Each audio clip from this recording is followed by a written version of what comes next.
Welcome back to the Convo Couch, everyone. I am Pasta Jardula. And I'm Fiorella. And Jonny Sue is still spinning on the ones and twos. Fam, how you doing over there, Johnny? How you guys doing? We're good. We've been live streaming, going to a bunch of protests. Well, doing the things. Yes, we're gonna have to talk about those protests soon. I'm starting to get nervous as can be. Yeah. And still in Florida. We haven't even talked about Oregon yet. We haven't even had time, but yeah. We haven't talked about Oregon. Today I wanted to talk about Rand Paul, our differences there, and talk about that. But we do have a lot of stuff going on. But I do want to start the show today because I got a lot of calls from a lot of people and a lot of people who do follow us, see us go back and forth, whatnot. And I just want to really first off start off the show with giving a real sincere apology to my partner and little brother over there, Jonny Sue.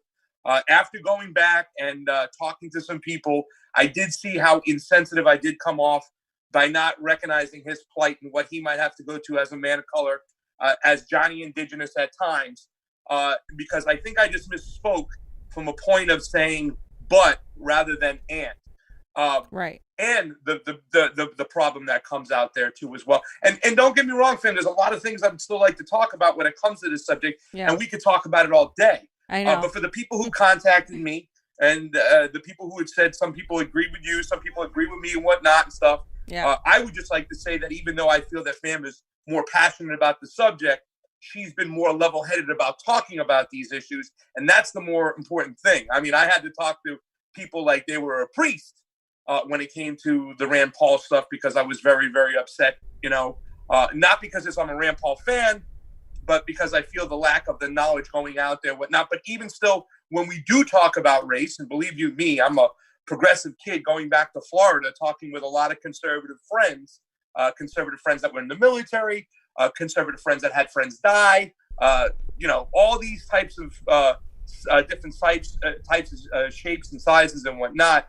But at the end of the day, I have to really do give a sincere apology to Johnny because I love you, brother, and I've been wanting to call you and tell you I'm sorry. And that's what I would normally do, but I think it's also important that I do that here on the show because it's part of the process of the conversations going forward in which we have to talk about to get this all out there. You know what I'm saying? A lot of people are misunderstood. It's a very hard way to deal with this stuff. Some people look at race completely different. Some people are blind to it. But you know how I am, fam. You know how I feel about the economics and everything like that because I still feel a lot of movements they're being overlooked. We're not getting out there. We're not talking about foreign policy. I'm sure we're going to have some foreign policy beefs when it comes to what we talk to. But Johnny, from the bottom of my heart, kid, you know I love you. And even though I feel that sometimes you can transcend color because you're such a smart, well put together fucking kid, even from the time I saw you and my sister first saw you when she called you Rudy Mancuso with your smirk, it's not right for me. Well, I mean, because I believe, what I'm saying, you're a very fucking sharp kid, and I love you. And even though I might think I want people to pay attention to that economic problem, I don't think in any way, shape, or form should it be a but. It always has to be an and. Right. You know what I'm saying? And we could talk about those things, Johnny, and I really am sorry. You know what I'm saying? So. Yeah, well, thanks for apologizing, Pasa. I mean, that means a lot. It means a lot. Well, I would have called you normally, but really, to tell you the truth, we're getting into some fucking crazy times, ladies and gentlemen, and we're going to talk about what we experienced with the people moving for a People's Party. Tomorrow, we're having Elena Pop come on and stuff like that. And there's some interesting statistics that I want to bounce off you guys and stuff I want to talk about too, because at the end of the day, I feel there's just death surrounding us, and it's I'm very scared for what might happen out there. So, this conversation continues. If for anybody, who called and whatnot, and they were upset, I apologize if I came off in the wrong way. You know what I'm saying? We became vegans over here, ladies and gentlemen, because we're against death and oppression across the board. You know what I'm saying? And we really, really are. We're walking the walk, and that's why we are a vegan. An Italian kid who loves pork wouldn't give it up unless it was something serious ethically that we need to look at. However, we have to, race is looked at in a different lens across the board. And for us to get some progress, we're going to have these conversations. So I thought it was important that I do this here and now today. Thank you, and Pasta. when the Islanders go on and beat the shit out of the Lightning, I don't want to hear anything from you because that's what's going to happen. So. Yeah, so I like the Islanders only for one reason. Matthew Barzell. Yeah. But okay, so thank you for that. That's awesome. We all need to be able to have these conversations anyway, and I feel like the fact that we did have that conversation was probably really good for most people to see, because most people don't have those conversations in the first place. Right. So that's the problem in itself. Also this week, I'm going to be bringing on people from Wisconsin who have been on the ground in Kenosha, who have been witnessing the militarization. They don't know who these like vigilantes are, because they're some of them are on the right and some of them might be on the left now. People are arming themselves. Wisconsin is an open carry state. So we really want to get to the bottom of this and bring some people in who have firsthand accounts as to what went on. So that's more to come this week. And we have a lot to talk about today, though. So the MPP Convention. Okay, so I'm going to give everybody a chance to speak what they thought, because I think we might all have different opinions, obviously.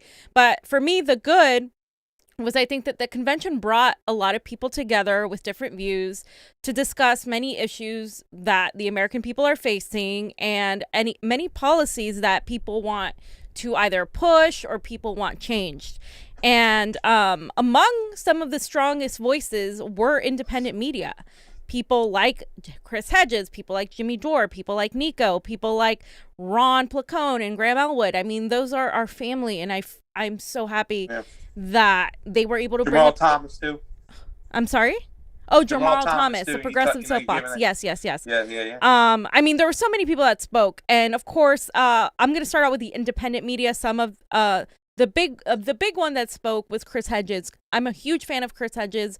I believe he understands really what's at stake here. I believe he understands that Donald Trump is exploiting the system which Joe Biden created, and I think he really knocked it out of the ballpark. This is a long clip, so we'll stop it early, but let's just watch a little bit of what he says, because it was fire. Is only one choice in this election, and that is the consolidation of oligarchic power under Donald Trump, or the consolidation of oligarchic power under Joe Biden. The oligarchs with Trump or Biden will win again, and we will lose. The oligarchs made it abundantly clear, should Bernie Sanders have miraculously become the Democratic Party nominee, they would join forces with the Republicans to crush him.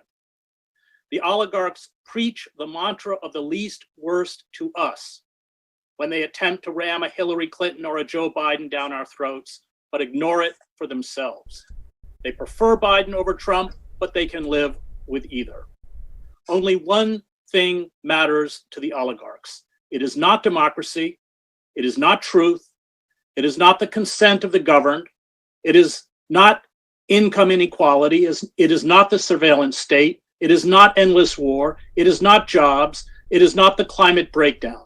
It is the primacy of corporate power, which has extinguished our democracy and left most of the working class and the working poor in misery, as well as the continued increase and consolidation of their wealth. It is impossible to work within the system to shatter the hegemony of oligarchic power or institute meaningful reform. Change, real change, will only come by sustained acts of mass civil disobedience and mobilization, as with the Yellow Vest movement in France and the British-based Extinction Rebellion. Okay, can we stop? Really quickly, I just want to point out, this is something I have been screaming at the top of my lungs that directly also relates to MPP. Change isn't going to come from the electorate, you guys. It can only after masses of people get out on the streets and demand that change, because we're in a system that's corrupt. So if you try to change things within that system, you're only going to fix little Band-Aid solutions. You're not really going after the core problem. So people that say vote for Joe Biden, they're only putting a Band-Aid on something, in my opinion, not even a Band-Aid, maybe making it worse, because they're not addressing the whole problem. You can't fix a system by working within it. You have to go outside of it to destroy the system, stop playing the game, and that this is what he was calling out for. And this is why I really greatly admire Chris Hedges, because he is able to see exactly the things we as the left or the independent or the people, the working people of the United States have to do in order to get things passed. Pasta, Jonny, anything to say on what Chris said? Good, Jonny. Okay, Pasta. Well, you know me. I've talked about Chris's commercial when the letters come up as he's doing his speech. I felt like it was like one of those moments. The guy, he can just nail it, and he speaks such a great truth to as well. We did a show not too long ago, Settle for Trump over Settle for Biden. We talk about it and stuff like that. We're settled for no one. So at the very least, I like the fact that Chris Hedges is telling people, hey, man, you don't have to be vote shamed or bullied into voting for Joe Biden here. And I bet if, like, maybe Chris Hedges gun to the head, he might be Biden over Trump, where I'm Trump over Biden. But at the end of the day, he gives us the strength to say, hey, we don't have to play into any of this shit. Maybe another 40% of people voting, eligible voters only voting, will really shock us and get us into the streets. And I'd like to see something like that. The only problem is that two parties are in the street at each other rather than together, focused at one. And that's what his message is. It's one and the same, ladies and gentlemen. It's one and the same. Exactly.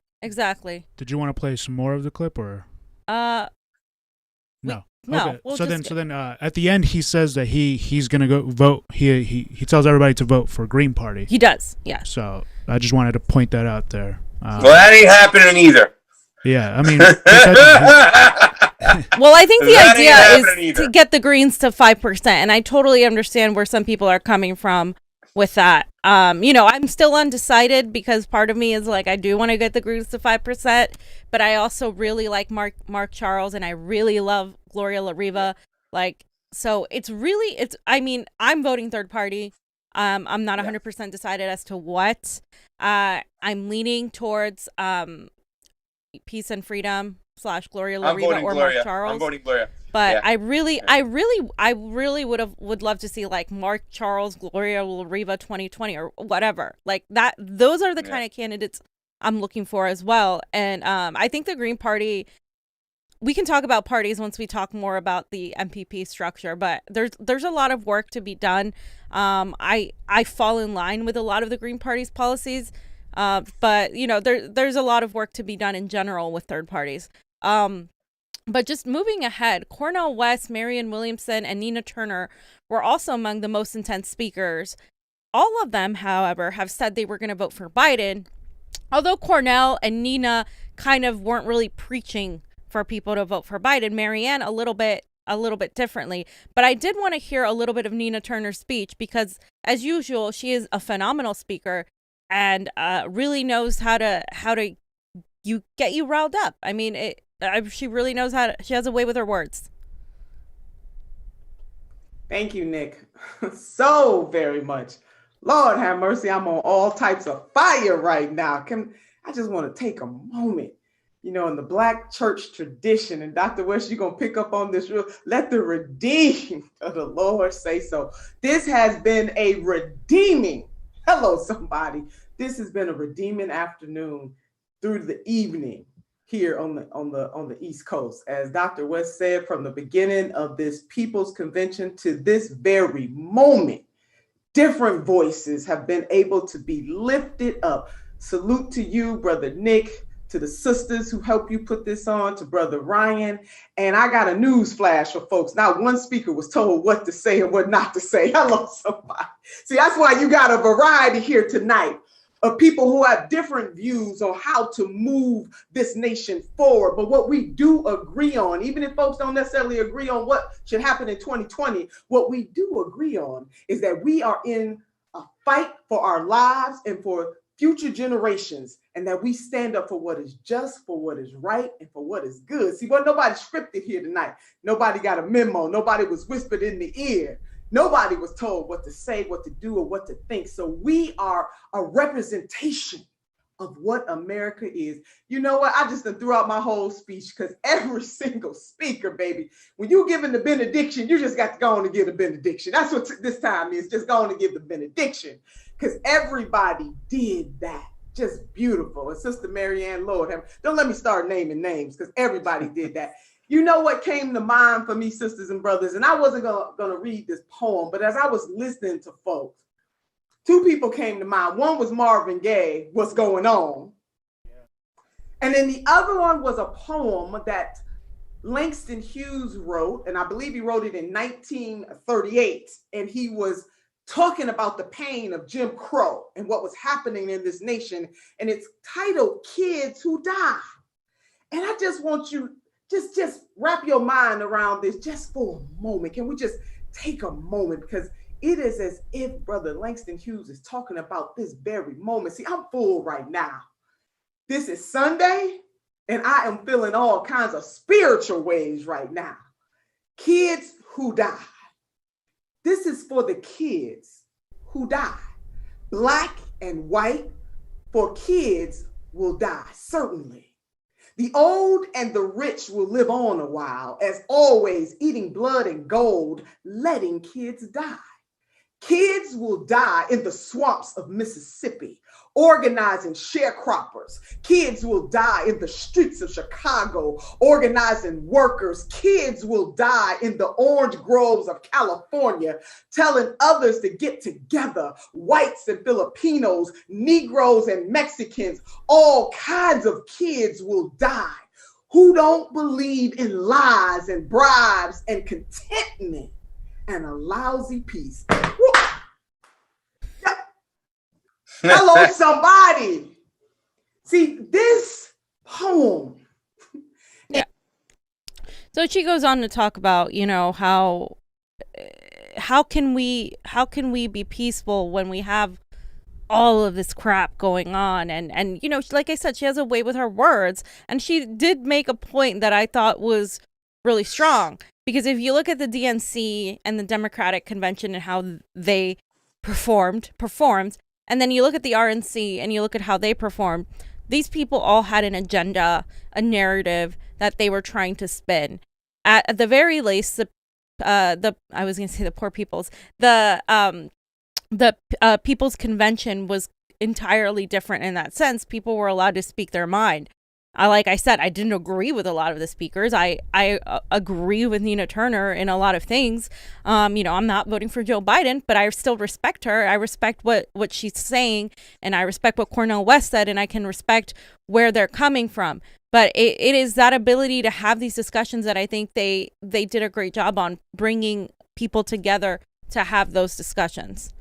Yeah, I mean, and that's what we needed right there. What she talked about, you know, it was diversity. She was going right across the board. She was talking about children. You know, she's talking about everything. I'm a little upset that they're missing the point right now, that this is the time to really, really, really crush the Democratic Party.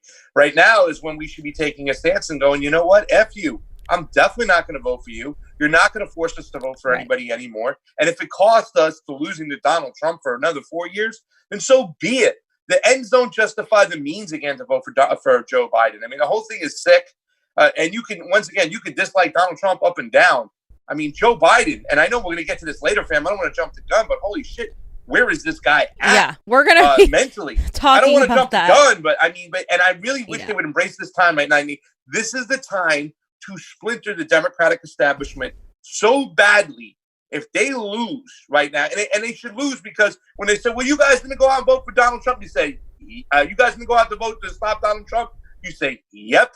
We're no longer going to do that no more. From now on, you know, plain and simple, you will never hold our vote hostage again. You will never force us to vote against something. You will only get our vote when you bring something to the table and give us something to vote for, period. And you had something that you wanted to bring up about the Postal Service? Well, yeah, it's kind of funny because the other day I was hanging out with my man, Tim Canova. I got some shirts for you guys if you want them. And we were talking about the Postal Service, whatnot like that. We were talking about this particular bill. And this is something what I really like what the People's Convention did right over here, bringing on this particular person.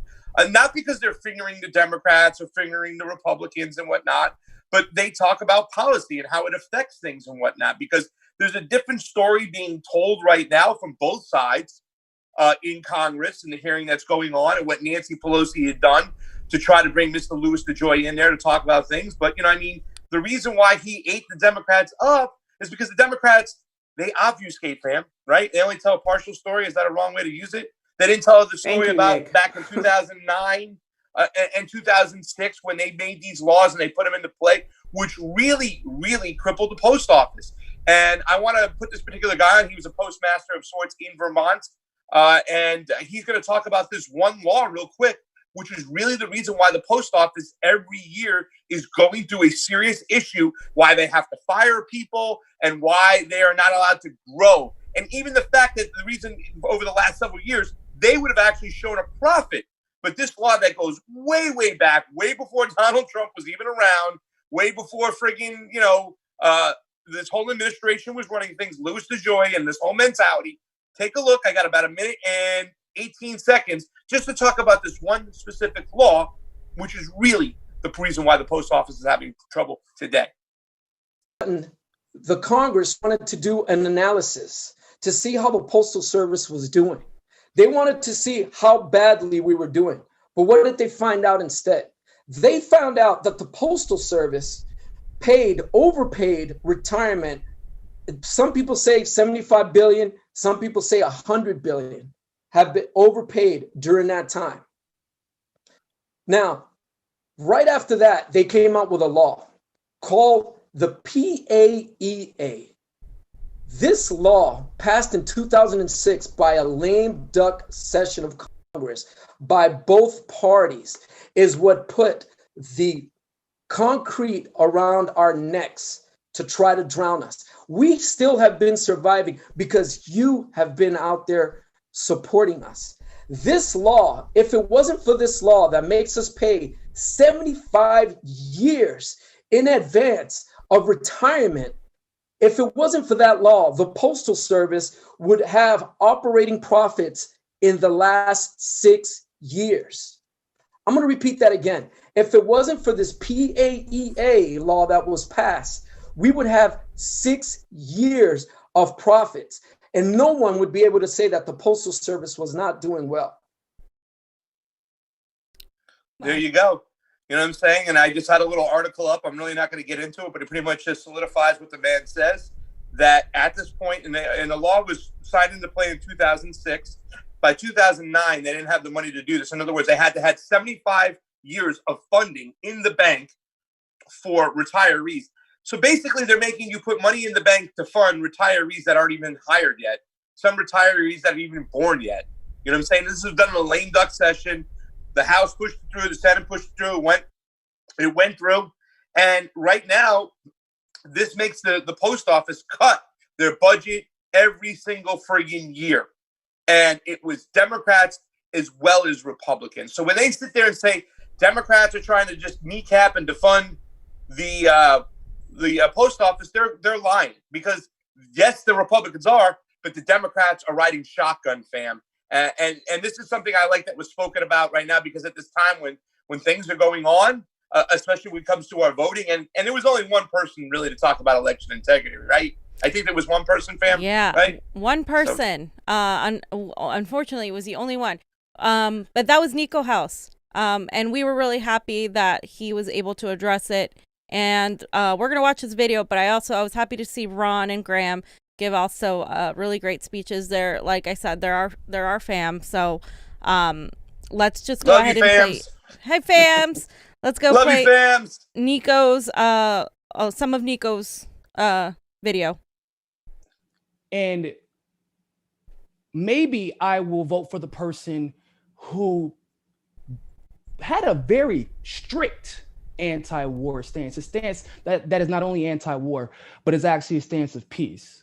Which one of those candidates and which one of those parties represent that? Out of curiosity, are any of the choices you're offering me declining money from the largest lobbying group in the country, AIPAC, in favor of speaking up for the Palestinians who are literally dying under the current circumstances of an apartheid government? Which one of those candidates are speaking up about the open market slavery that we're seeing in Libya as a result of one of the candidates' administration? Which one of those candidates in a time of a pandemic is pushing for the most popular policy choice in the country, which is Medicare for all? Which one of those candidates is supporting that? Which one of those candidates in a time of a pandemic is pushing for the solutions that have already been made available overseas, like one that Cuba invented, that has actually led to them defeating, essentially, the COVID-19 virus? Which one of those candidates is denying corporate money and corporate super PACs?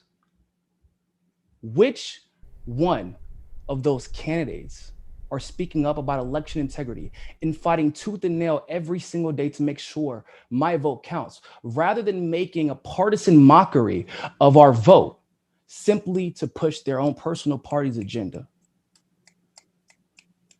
Which one of those candidates is going to speak up for myself as a Black male, not only when it's convenient when they're running for office, but actually putting their money where their mouth is and putting pen to paper for policy that benefits everyone, rather than just the 1% and the elite? And the truth is, when I tell people that, they can't believe that those are the only options left. And you know how you make sure that these are not the only options left in 2 years and 4 years, etc.?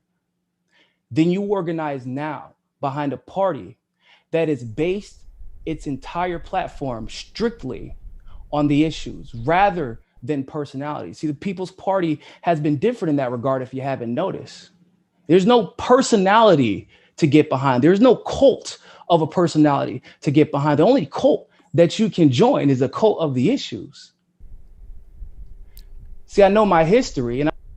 Awesome. So there you go. I mean, he pretty much touched on every point, right? Like, which one of these candidates is giving us anything? None of them. Okay, great. So why are you going to stay in the Democratic Party? Why are you going to continue to support a lesser of evils for some hope that maybe one of them will be better than the other or less evil, when you really don't have any hope on that? And the fact that he mentioned election integrity as short as it was is a big deal. And I think we need to be talking more about election integrity at length, because if our elections, and this is my point that I'm going to bring up later, our elections aren't fair. We don't have a valid election system. Any new party, including the People's Party, that's running their candidates is going to run into the same exact problems that already affect parties with already ballot access, like the Green Party, like the Socialist Liberation Party, like the Peace and Freedom Party. All these parties that can't get enough people in them, including the Libertarian Party, are facing the issue of election integrity. So if we're going to start a new party and we haven't tackled election integrity in any way, if we haven't made people aware, if we haven't made people actually pay attention to it, any party, no matter how perfect and how wonderful and how many great people it has in it, is still going to run into those same issues. And so again, I say electoral politics is a very minimal way of making change, especially during this time. People need to organize outside of it. And so that's my whole thing. You want election integrity? We need to demand election integrity. Yeah, I mean, at least get in the streets, demand a 100% audit with a paper trail or paper ballot is what they say. I just want to quote Glory Jones as she's on the chat here. You should be on the ROKFIN chat, Glory. Go over there with all those other peeps. You get a provisional. You get a provisional. You get a provisional. Like Oprah, we all get provisionals. And that's what's going on right now. One of the things that was disheartening about the whole Jen Perlman campaign was the fact that is like really she didn't have a serious mechanism to go and challenge these elections. Not that it's that she didn't want to, that unless you get within a certain percentage, you have to fund your own recount, and that's just damn near impossible. And she didn't have that money. And you know damn well they would cheat her outside of the margin in which the state has to pick up the tab for a audit that comes into play that you're allowed to trigger, where you don't have to pay out of your pocket. But the system is rigged. The voting system sucks. And this is the times like we do have to get out in the streets. We have to have thousands of people at the registrar's office or his friggin' house, and I don't give a shit, demanding what we get, at least bring public attention to it.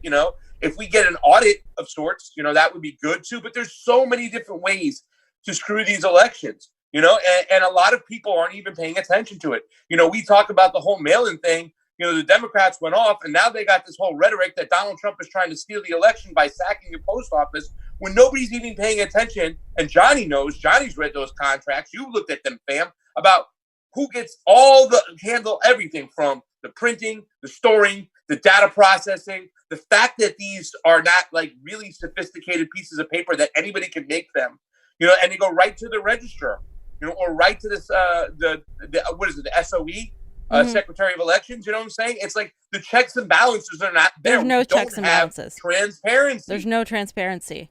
There's none of that, Yeah. and nobody cares. That's the thing. And any party, like I said, is going to run into the same exact issue. Why do you think they're just going to let you have it? You think they're just going to let you win?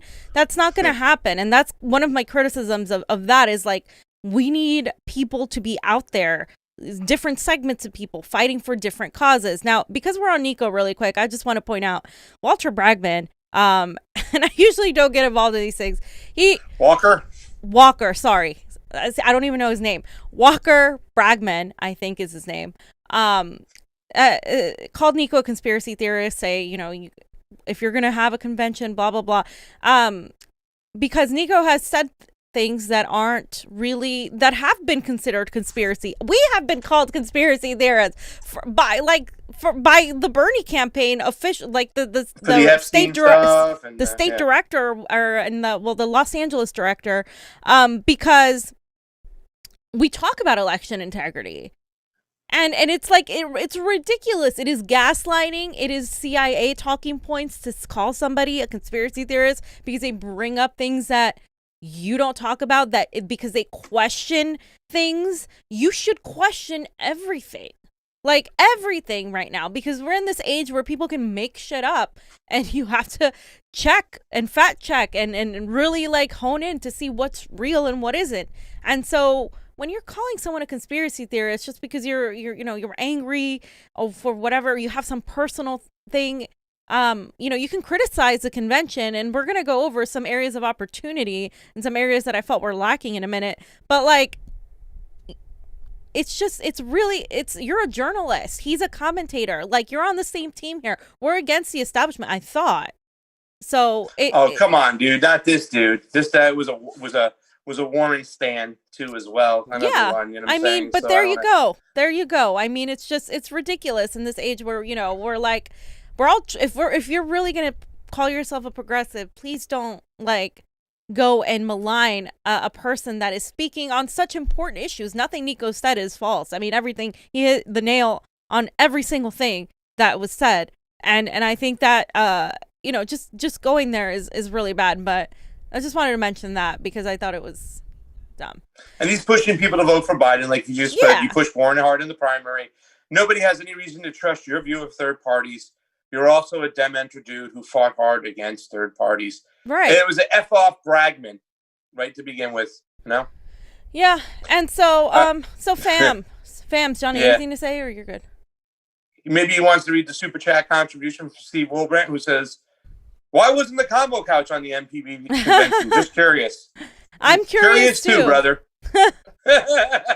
Curious too. But that's not why, in saying that's, no. I mean, we're there to talk about certain issues, and we'll get into that stuff. There's the stuff that was forgotten and the stuff that was really misdirected. We're going to get in, and that's why we have our criticisms and stuff. And I think it's important to point out right here, right now, is that you're talking to a team right now that just isn't commentators, but we get out there in the streets.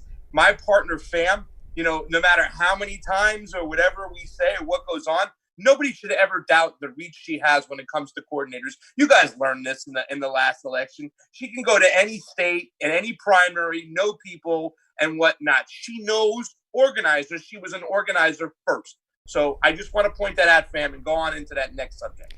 So one of the things that a lot of our friends who are really big on civil liberties, who are really big on freedom of speech, as they should be, as every American should be, it is not a right-wing argument. In fact, it is very sad that oftentimes the right is actually paying more attention to these things, and it has been a connotation somehow by a lot of the neo-progressive left that only people on the right care about civil liberties. I mean, I think there is a way to go about it where we are inclusive and we don't make one issue more important than the other. I think people have different priorities depending on who you are, but Assange was never mentioned at all at the People's Convention, and to me that is ludicrous, considering that I mean, they had a bunch of indie media. They had, I think, Status Quo, Hard Lens, other indie media pretty much sharing the stream. Imagine if YouTube said, you know what, we're going to take this down. This goes against that. That could have happened, you guys.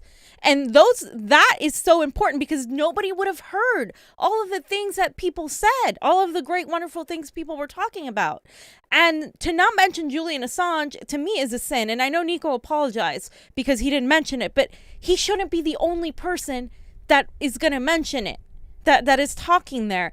And so I was questioning, and a lot of people didn't like that. And Pasta can speak more to how people have asked about Julian Assange to MPP and haven't gotten an answer. But I just want to put down exactly what they have thus far. So we have a little bit, I'm not going to read the whole thing, but we have 2 graphics that show what their stance is regarding defense, regarding the civil liberties. So here it says, the whistleblowers have revealed that the overwhelming proportion of U.S. drone victims are civilians. Targets have included hospitals, weddings, and first responders, massacring innocent friends, neighbors, parents, and children while destroying their homes and communities. It's not only barbaric. And so they're talking about banning the use of military weapons, including automated drones, stop invaded foreign airspace and drones, halt the arms race on autonomous weapons by negotiating an interpersonal treaty. And they later on go to talk about, okay, so here's a 2-state solution recognizing Palestinians' right to exist. I'm not supportive of a 2-state solution. I feel like we can argue on that, but like that's a little bit interesting that they have a 2-state solution.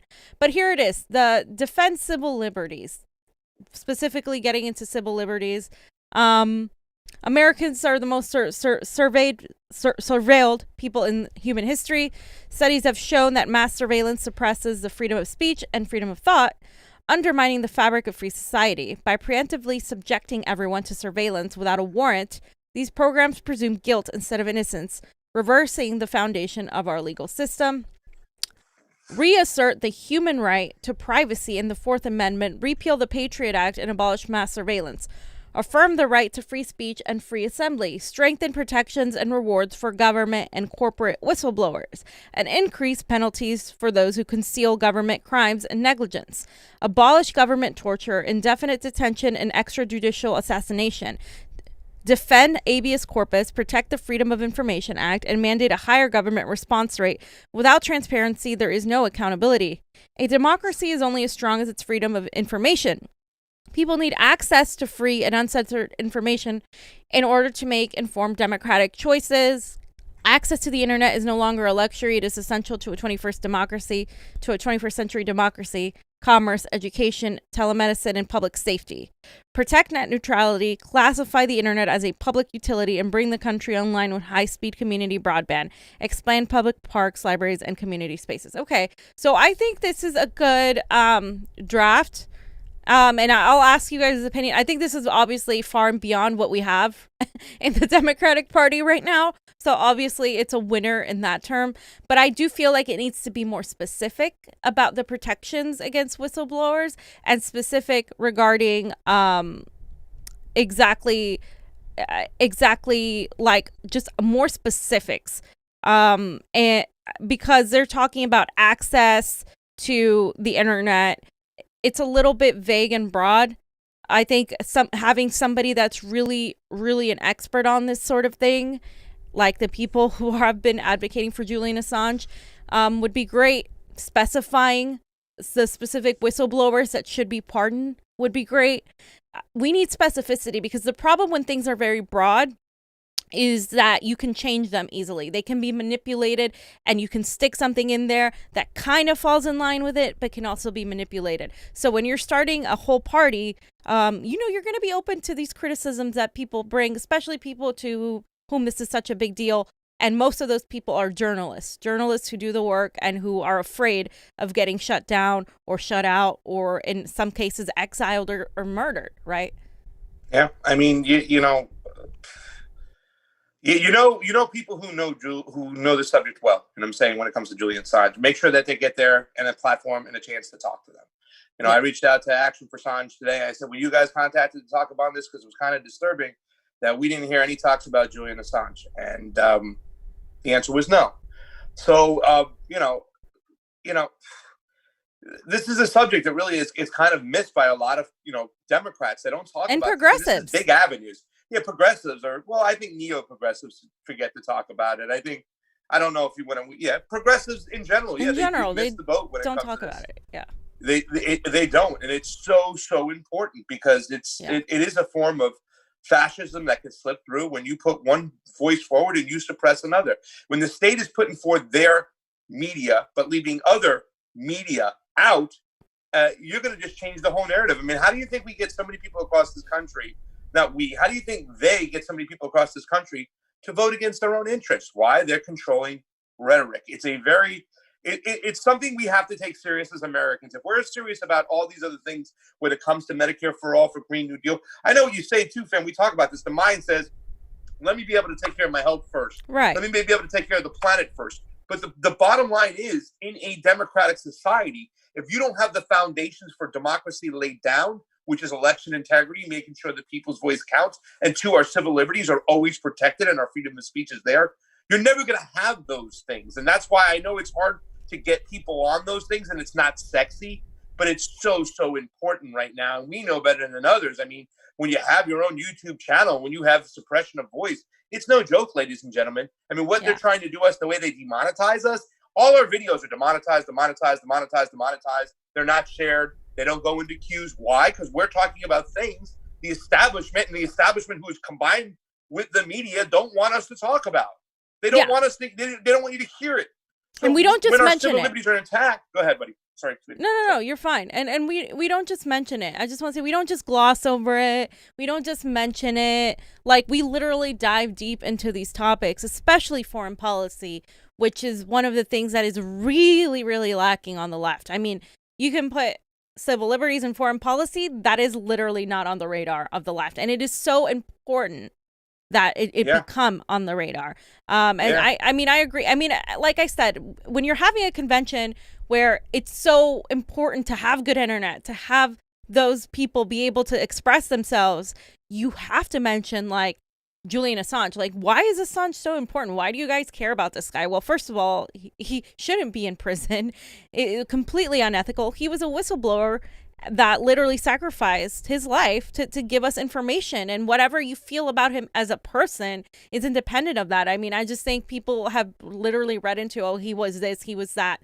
At the end of the day, this is a journalist. This is a person that is trying to really was trying to inform people. I mean, I wish we had like him right now informing us on what was going on. We didn't have WikiLeaks this time, and we didn't have WikiLeaks this time to tell us everything that was screwed up last time.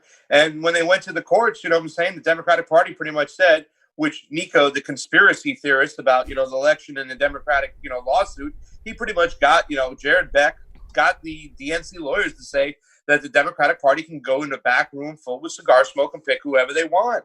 I mean, this stuff is just crazy, ladies and gentlemen.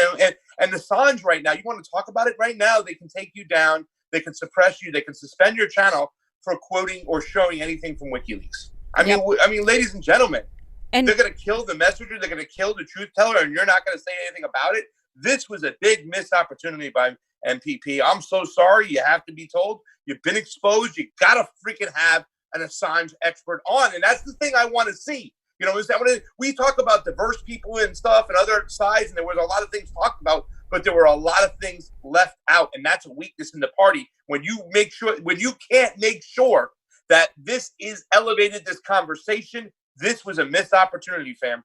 Well, and I understand, like, there's going to be some things you miss, and I get that. But I mean, this is like essential to getting a lot of the independent support. A lot of those other people that may not be as politically aware on other issues that are more social issues. This is a way to kind of build those ties with people that might be more conservative leaning, might be more independent or libertarian. And like, hey, they might be okay with Medicare for all and other things if you really take care of these other issues.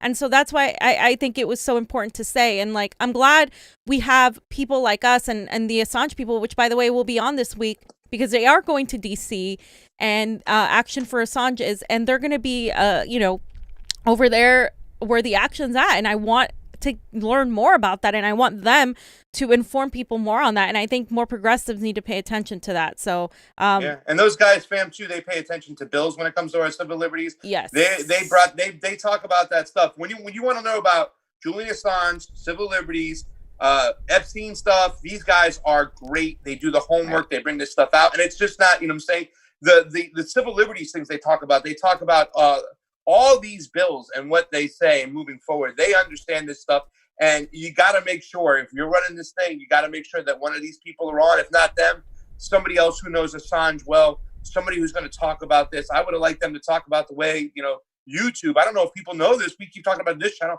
YouTube is actually suppressing you if you try and talk about anything from WikiLeaks. Mm-hmm. That is lunacy. That is lunacy, because the Democratic Party never ever denied all this stuff was said. They just said that it was obtained illegally. Yeah. You told me that somebody said this. We'll shoot the person who told you. Come on, guys. Go over to Action for Assange. Sign up. Subscribe. These guys do the work, whether you like them or not, whatever. They're on point that when it comes to the issue they're talking about. This is important, ladies and gentlemen, because the message they're sending, if you don't care about Julian Assange, anybody who brings the truth to light, they're going to kill you. They're going to put you in jail. They're going to lock you up. They're going to throw away your key. We don't have a democracy. Our foundation, our democracy was built on freedom of press. Bam, did you want to read some super chats real quick? Glory Jones says, Hawkins tweeting out digital flyers like 2.5 pixels in total. If I vote for a third party, it's La Riva, because without election integrity, screw electoralism. Electoralism. Okay. Electoralism. Wait, there's one more, right? Yeah. Oh, here's two more. Skeptical Mantis, Assange was not the only political prisoner ignored at MPP. Mumia, Jamal Amin, Sundiata, Akoli, Jalil, Mutaquim are a few others not to be mentioned. Skeptical, I hope I didn't mess those names up. And I don't know a couple of those people there. They hate to say I haven't done my homework, but I'm going to go look into that. And you're right, Skeptical Mantis. Somebody should have been there to talk about these issues. You know what I'm saying? Props to Jimmy Dore for hosting the MPP convention on his site. Over 7,000 watched on Jimmy's Yeah, let's just say that. site. Like, without Jimmy Dore, this convention would not have been as publicized. And I think Jimmy Dore did a lot of work to make sure that happened. So, yeah, props to Jimmy on that for sure. Because some of the neo-progressives were, like, complaining, and I'm just like, you guys have no idea what you're talking about. Like, this man, whether you like him or not, he's against the oligarchy and against the system, and he's giving his large platform to for an opportunity to showcase that. And I think that needs to be heard and said, no matter how you feel about Jimmy or how his criticisms against Bernie don't fly with you. I was a huge Bernie supporter, and I was still able to talk to Jimmy and have that conversation with him. One of the big things I want to move on to, because it's so important, is the lack of talking about foreign policy. Because basically, Nico mentioned something. Medea Benjamin spoke fully on foreign policy because she's Medea Benjamin, Code Pink. But everybody else didn't really touch on that. And that's another point that's not only representative of MPP, but also the left, who doesn't pay attention to foreign policy. And we kind of read a little bit about where they're at on a little bit of foreign policy, but I was told that there is no foreign policy platform yet, which is a problem to me. I don't understand that, though, fam. How are they saying that, but they're saying they believe in a two-state solution? Right. There's no that is policy foreign platform policy. but yet you're making a statement about two versus a one-state solution? Yeah, Explain that to me. I asked Jerry Perez, because we kind of got into it, and he said This organization does not have a foreign policy platform yet. It has to be created by the membership next year at the founding convention. I advise you to be a part of that discussion when it happens. Okay, but here's the thing. You should already have, like, every party has their own, like, Green parties have their foreign policy, the Socialists have their own, the Democrats, the Republicans. So I guess Movement for the People's Party is really trying to just let everybody in and then maybe decide voting wise what they want their foreign policy, which I get. But then it's like, where do you stand? Like, you have to have like a foundation of sorts. So I just think it's really interesting. You know, you have a stance on Medicare for all. You have a stance on, you know, a Green New Deal and all this stuff, but you don't have a stance on foreign policy. Is it because of lack of understanding? Is it because of lack of knowledge? I don't know. But we're big foreign policy people because our foreign policy directly is connected to our domestic. There is no separation. Thank you, Tulsi Gabbard, for saying that first before AOC stole it. But I just want to. But I also want to say too, whatchamacallit said that too, Ben Norton, because Americans don't live on the same planet. Sorry, go ahead. No, yeah, well, I don't know if he said it like that, Pasta. He did. He came through. He goes, Americans don't live on the same planet. Like, he even said it, and I was like, geez, Ben, it's so, like, I don't know why it's so refreshing this stuff. When you speak to somebody that knows about foreign policy. But so I just want to bring this point up because I wasn't attacking this woman. Like, I was accused of smearing her. I was not smearing her, but I was saying the only Latino woman we have kind of gave a right-wing talking points regarding Castro. Now, I know Castro is a sore subject to a lot of people. I'm from Florida. Pasta's from Florida. Johnny's from Florida. I lived in Miami when I was little. I grew up with Cubans. I grew up thinking Castro was a brutal dictator. You know, like, my father still thinks Castro is a brutal dictator. But I have learned so much about imperialism and foreign policy and how our sanctions and our just embargo of Cuba really did the vast majority of the damage and forced Castro to really, like, either give in to the U.S. and in order to not give in, he had to take some actions. I'm not saying he was an innocent little lamb. Nobody is in the world of politics and war. But I think if you're going to have people that are speaking, because this person is a member of the Movement for the People's Party, like, if it was just another speaker, it wouldn't be a big deal. But when you're a member, I just want to make sure that we understand that MPP doesn't have a foreign policy platform, reportedly, and that she doesn't represent necessarily their view. But this is what she said. She's a vice chair of Our Revolution Los Angeles. She's a candidate for Palmdale City Council. I'm a former special projects director for Cenk Uygur's congressional campaign and a proud Cuban American in California. And Elise, welcome. Hi, Nick. Thank you. Welcome, everyone. Bienvenidos a todos. My name is Annalise Vinson. I am the vice chair for Our Revolution Los Angeles, a candidate for Palmdale City Council, and a proud member of Movement for a People's Party. The first thing I want to say is, can everybody feel the energy here, or is it just me? I got to tell you guys, I cannot believe the energy right now. So thank you to everybody who's here. Look, today we're all here ourselves and the corporate elite billionaires that run our country. Today, we take our country back.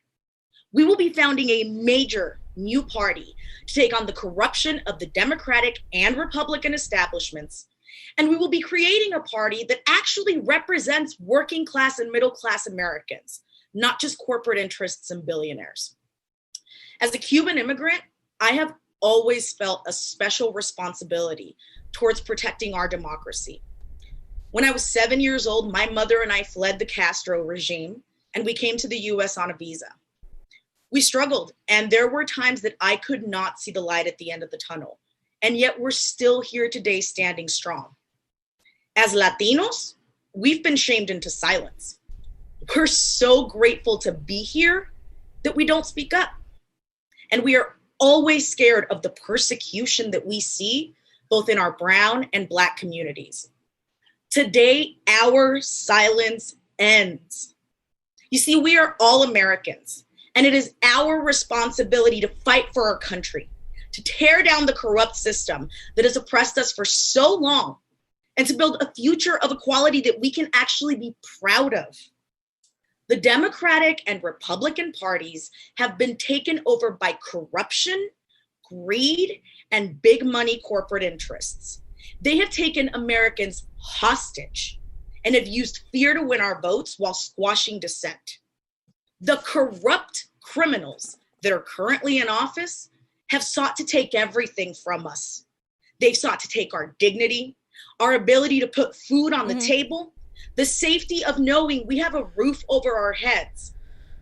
Okay, so overall, like, obviously I agree with her. Like, we need to come together. We need to, like, defeat the establishment.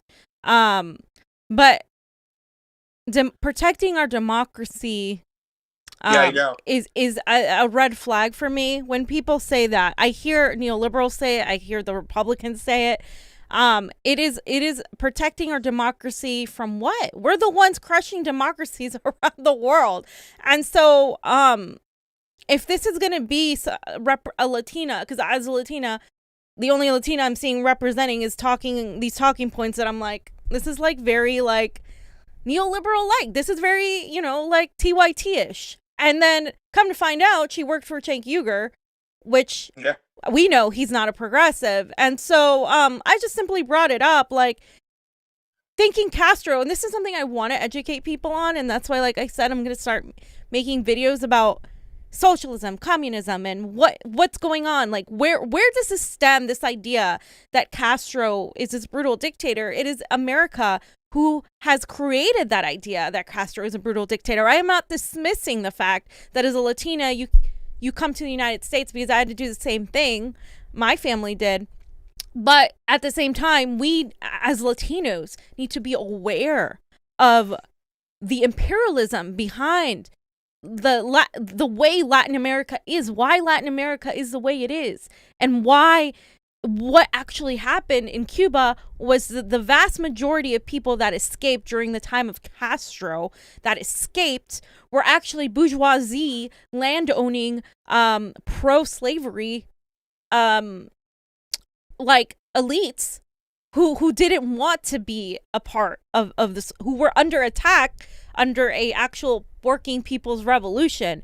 And that's what happened. And Gloria LaRiva mentioned it last time. I don't know if it was off the show, more so when we were talking, but these are things we need to be educated on. And I would love to educate people on this. And I would love to have Movement for a People's Party have a foreign policy that understands and is in opposition to the Democratic Party. Because if we're going to have freaking Green New Deal, Medicare for all, and, yes, money out of politics, okay, great. And then we're going to have a warmongering, imperialist foreign policy, I might as well stick with the Democrats. And foreign policy is such a big issue because, like I said, it is directly connected to our domestic policy. And if you're going to be if we're going to bring in people to talk about foreign policy, we have to have people that know what they're talking about. Medea Benjamin knows what she's talking about for the most part. And she was the only one talking about it. And then we have this other person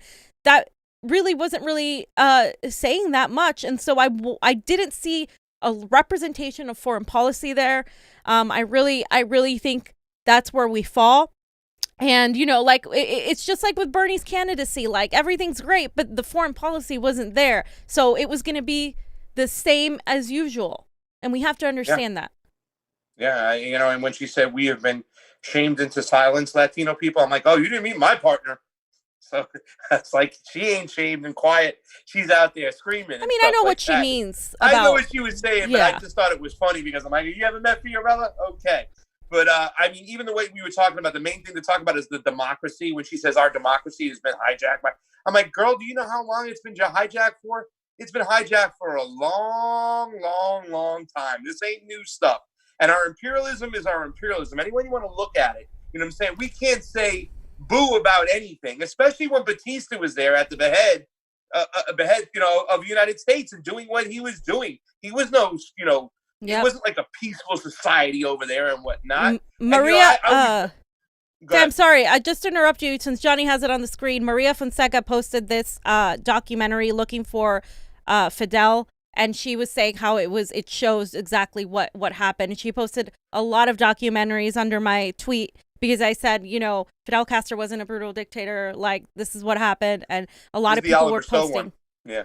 Yeah, and a good one. And I'm not showing this, but she did reaffirm her point of view against Castro more thoroughly, saying that he is a brutal dictator and that he did this and that. And so like, I think if you're gonna have a party that has a big tent, obviously we're gonna have to deal with people we disagree with.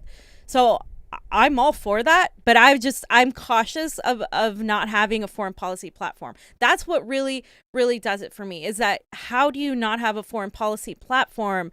Because then, dude, we could end up with, if the wrong people come in, you can end up with a right-wing type of foreign policy. And where does that get you? You should say neoconservative type of foreign policy, because right now, the way everything's going, fam, the left has got more warmongers than the friggin' right nowadays. I mean, that's the crux about it. It's like there's one little sliver on the right that is ideologically against interventionists, and what's going on the left? They vote for everything. They might vote down on a few bills that make them look, look okay, because, I voted against the defense budget. Yeah, but you weren't vocal about hands off Venezuela. You weren't vocal about the coup in Bolivia. You know what I'm saying? You weren't vocal about what went on in Ukraine. You weren't vocal about what's going on in, in Syria and Yemen. You might talk about it after, but you allowed that to happen, and it's just kind of disgusting that we're at this point. Well, I almost fell off my chair when I heard that shit right there. I just pictured in my mind Nelson Mandela and Fidel Castro having that conversation together. Yep. And I'm like, wow. He was talking about how Cuba saved them in apartheid and went and helped them out and stuff, like Cuba. So, I mean, somehow Fidel is a villain and Nelson Mandela is not. He was a hero. So, again, like, there's nuance to this. I'm not, like I said, I'm not saying I think he was a hero to a lot of people, but I think he was a villain to a lot of people, and I think that could be discussed. But, I mean, at the end of the day, we sanctioned the hell out of Cuba. And Steve Wolbrandt just embargo them too. Exactly. Yeah. Steve Wolbrandt just left a super chat saying, Cuba sends out armies of doctors to help other countries. Oh, hold on. Oh, it disappeared. Where did it go? Hold on.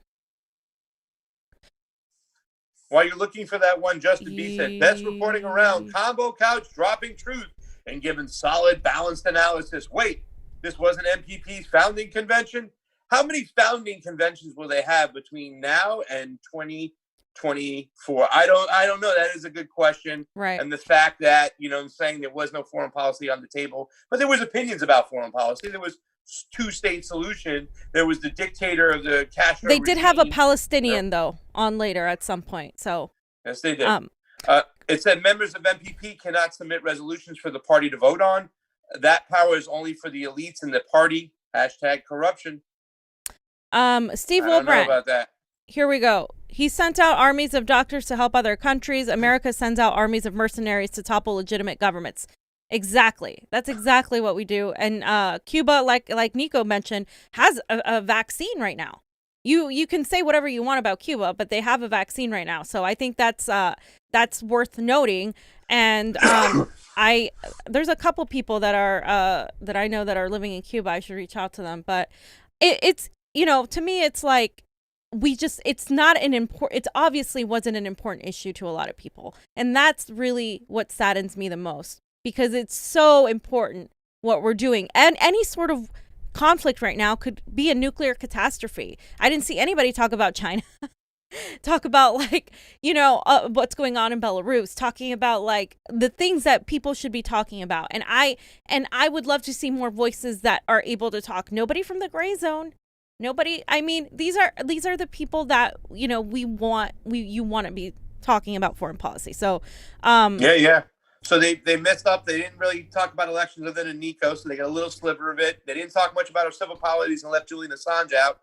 They left out good foreign policy whatsoever. So I mean, what do we got? There's areas right there where once again, I talk about those libertarians that you can bring into the party. Exactly. There are leftist libertarians like myself. Hey, I'm for Medicare for all.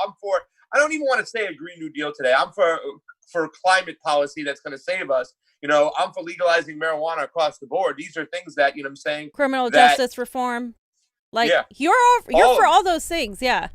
Yeah. So, I just make sure those other things that are a little bit, I think they're the foundations to making sure we get what we want to get, because I believe we're going to have a populist society. And no matter what, whether it be left or right, there's a populist mentality, especially from all the poor people, from the 80% of Americans that are living paycheck to paycheck. They're going to agree on a lot of things. And we get these things down. We cement a real democracy. And if the vote counts, we'll get the people that will represent the majority of us and the majority of our needs, not the choice between Tweedledum and Tweedledummer or Joe Biden and Donald Trump. We'll get a real choice, you know? Exactly. And another point, Pasta, was that I have yet to see too much on the ground organizing. Now, Jonny said that there was some moments where there was organizing. We went to an event, right, with Movement for the People's Party. We helped organize an event with Crow and the Bernie van at Nancy Pelosi's house with Shahid Buttar. That was a great event for Shahid. He got a lot of people excited. That's me in the chicken suit, yo.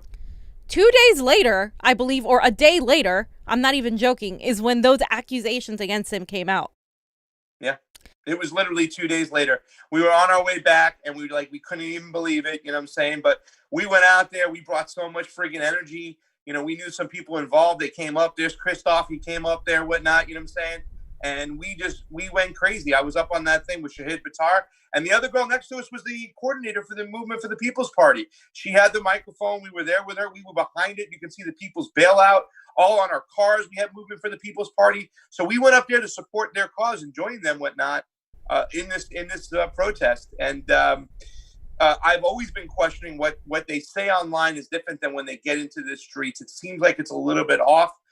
It seems like they're demanding people to come out and like demanding like Chuck Schumer to walk with them or demanding. Yeah. And I was like, wait a second. I thought our mentality is like, we're done with you. We don't want you near us. Don't come out. Don't do anything. We're not here to work with you. We're here to replace you. Right. So I'm a little confused sometimes with the message on the ground from the message online, which needs to be laid out, you know, and I've seen it from one we've done to, there was another protest in New York and I read their demands and what they were doing. They were pretty much saying, you need to get out on the street with us, Chuck Schumer. I'm like, no, he doesn't. I'm like, I'm not going to any party that wants to work with these people whatsoever. My first demand, leave. Your second demand, leave. Your third demand, Democrats, leave. That's it. We're here to replace you. We don't want to work with you anymore. And that's the sentiment you get online. It's got to match when you get to the street. And not for nothing, I'd like to see some good organizers out there that really could get some people out there. Fam, you know these people. You talk to these people. There's so many more freaking so many more organizers that can get bodies out in the street. And that's what you need. You need a presence. Sorry, go ahead. No, you're fine. You're absolutely right. And I just wanted to say, we went over there. We took our time. We brought David Crow, the Bernie van. You brought your chicken suit, and we were told, oh, I don't know about the chickens. It might be too mean. I started getting on the mic saying a couple things. They thought it was a little too radical. And I'm like, this is the Movement for the People's Party. You know, this is like, you're supposed to be like radical, which isn't radical. It's just, being a humanist. And it was a little bit kind of like jarring because it doesn't fit the social media mold that is really easily put on Twitter. And also the housing, I let Jerry know. I said this was a little bit disorganized. We attempted to do it the week before, but it was like too late.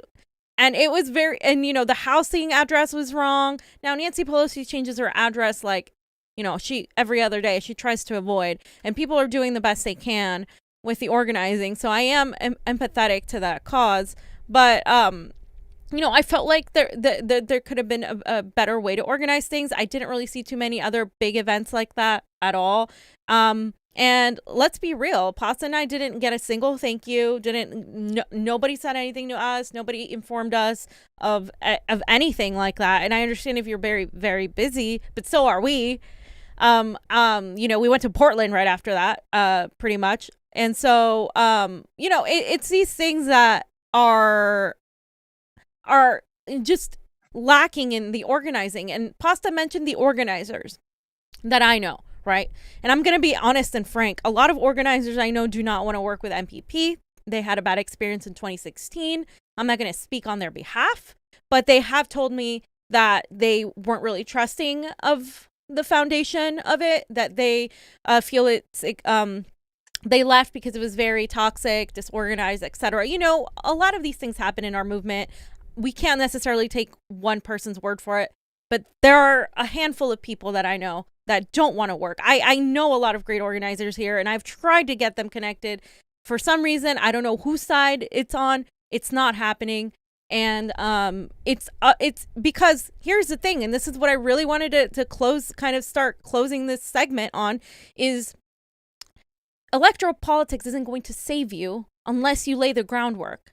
And unless you have people organizing on the ground that are effective and bringing people together, and unless you have people that are doing direct actions all the time, this is the moment to do direct actions. If I were Movement for the People's Party coordinator, I would literally be going out there with the protesters and saying, hi, I'm with Movement for the People's Party. We support your cause. We're going to put police brutality on our platform. We're going to address defunding the police. Here's what we're doing. Support us. We're going to build up a party in 2022, 2024. This is what we're doing. I'm going to march side by side with you. We're going to bring people to help you on your cause, etc. And that's how you build a movement. Because this isn't a movement right now. This is an attempt to start a new party. But how you build a movement is you literally go out in the streets and you tell these politicians, all of them, that you have these demands and you want them met. That's what we need. We need leadership. We have all of this. Movement for the People's Party now has a bigger platform. That convention made them popular. I hope they use that as an opportunity to really create things that need to be out there, because there was a talk about general strike and I really didn't see that pick up. And, I can't do both right now because I would be having to leave what I'm doing here. It is a lot of work.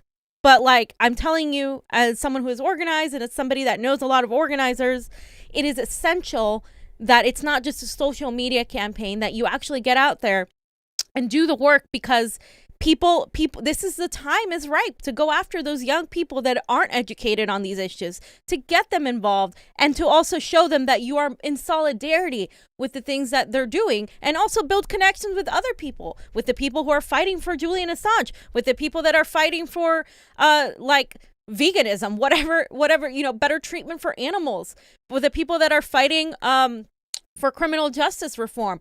Insert yourself in that. Do those things that need to get done. Otherwise, it's going to be a social media great thing that happened, and that's it. So that is my concern right now.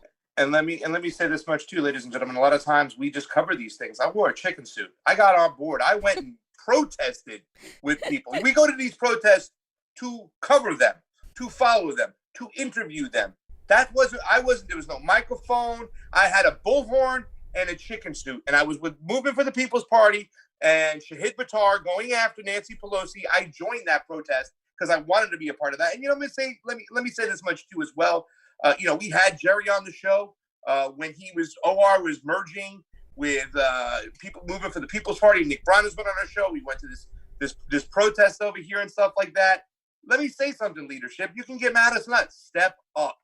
Get people involved. You have to swallow your ego and put it aside and get the people out there who are going to elevate your party. So if you have a personal beef with somebody from Action Assange, too bad. You need them. You want them speaking about civil liberties. You want them speaking about Julian Assange. Get them involved. You know what I'm saying? You have issues with some of these organizers. Too bad. Bite the bullet. At least do what's good for business. And if you want to grow a party. And that means you got to put your ego aside and elevate voices that need to be heard. And when it comes to the people at top, they got support. Cornel West, Nina Turner, Marianne Williamson, Jimmy Dore, Grant Elwood, Ron Pacone, all these people. I love it. Nico House, they were all on it and stuff like that. I want to see more of the grassroots in the streets. Yeah. You know what I'm saying? When we started this thing, Fiorella and I started this thing as activists. We know the people in the streets. Why aren't those people, especially in LA? Where are they? With you? They're not there. They should be there. Get off your arse and go get them. And if they're not there, what is causing that rift? What is causing that rift? And these are grassroots people that I'm talking about, not consultants who've worked for the Democratic Party. And that's one of the issues that some people have, but actual, because otherwise we're going to repeat the Bernie Sanders campaign all over again. And I see people are grasping to get their hopes up on something. And I totally get it. I mean, we're at a point where it's so awful right now. And people are really trying really hard to hopefully something works. Something will save us. I'm sorry to tell you guys, nobody's going to save you.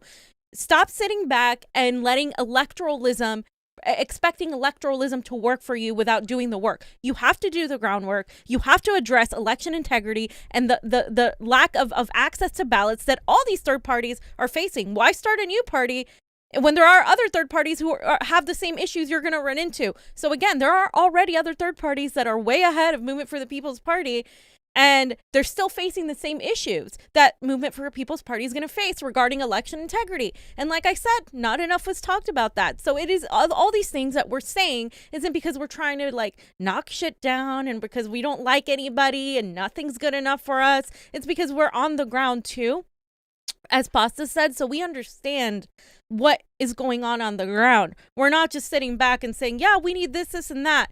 No, we know what's happening on the ground and where people are at right now. And I went yesterday to Socialist Liberation Party's like coalition with they were doing a march for Jacob Blake.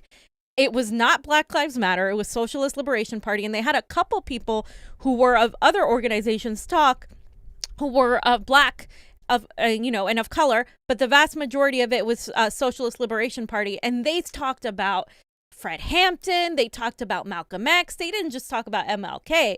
They went and they spoke about capitalism. And that to me is one of the things that we like, I would like to see from Movement for the People's Party. That same thing that they're doing is something you could do. You could be doing. And it's so big now and people are so excited that you have the opportunity. Do not waste it. So yeah, it's funny because we used to complain about the activists in the streets that the organizers is like, they don't know anything about electoral politics. They won't get on it. Both. And now it's just like we got some guy who came in who got electoral politics going. Hey man, step up, get the people on the streets there. This ain't about being upset because we weren't invited or slighted and stuff like that. No, we've been consistent on our message. We want foreign policy. We want Julian Assange to be spoken about. And we want you to get with the grassroots and get people that are going to get people in the streets. We have a whole plethora of these people right now that are hungry. They just got done with the Bernie campaign. They're lost. They're looking for a place to go to. We can't just reach out online. We can't just be Twitter warriors. We got to get in the streets and get those people out there to get out there with us. And Johnny, if you can put that last tweet up for the other thing when I put up with, and I think this is something that our girl, what's her name? Shauna Burley, right? She said, and very simple. I want to support the People's Convention, but I'm going to need them to widen their tent and welcome in our conservative friends. That's the only way we can truly defeat the corporate establishment. See, I don't know about that, Pasta, because I think some on the left are just not going to do that. So that's what I'm saying. Movement for a People's Party has to decide what are they, because they kind of started out as more like that, and now they're kind of like going more towards the Our Revolution sort of. Back in 2016, you're saying, right? Yeah. In 2016. And by the way, they've had 4 years. It's been 4 years. And I haven't really seen anything until now. So again, I'm just critical because I don't want Bernie supporters, Tulsi supporters, progressives, whatever the hell you are, to really put their hopes on in something that is going to really waste their time. We don't have time to waste. So that's why it's like I'm protecting people, because I just feel like,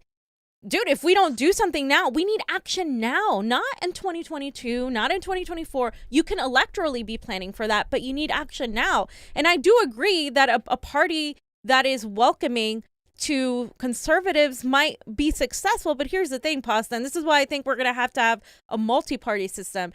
People aren't, there are things like race and things like that the left is not going to give in on.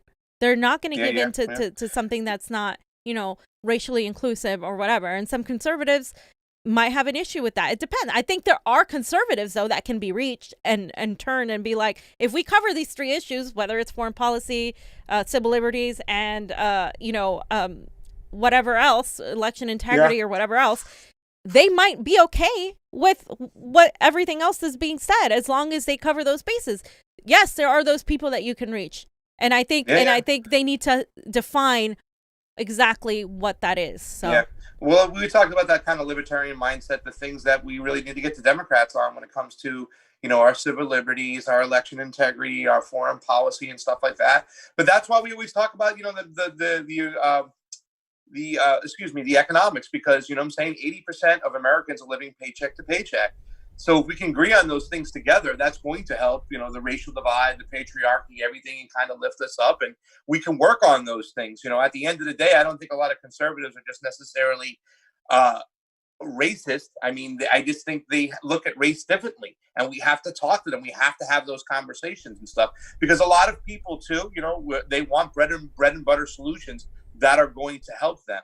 You know what I'm saying? And I think there's things that you can just switch everything around and kind of just like, hey, listen, we just got to prioritize this, but we can't say we don't want to take this off the table. But if we get to the things that we're together on, we can then chip away and work on those things. And believe you me, fam, you know what I'm saying? I have the conversations right now with some intellectual conservatives out there and stuff, and I have to use statistics. And the statistic that always gets them is I say economics, but then I say, you know what? We do, unlike what Nikki Haley says, have racist issues, because there are 8 million more white people in poverty, yet there are more black people in prison. So you cannot ignore that fact. You know what I'm saying? It's just, I think the way we talk about things, fam, if we find a way to come together on certain issues, we can really, really get some people on the right and some people on the left and really build a party.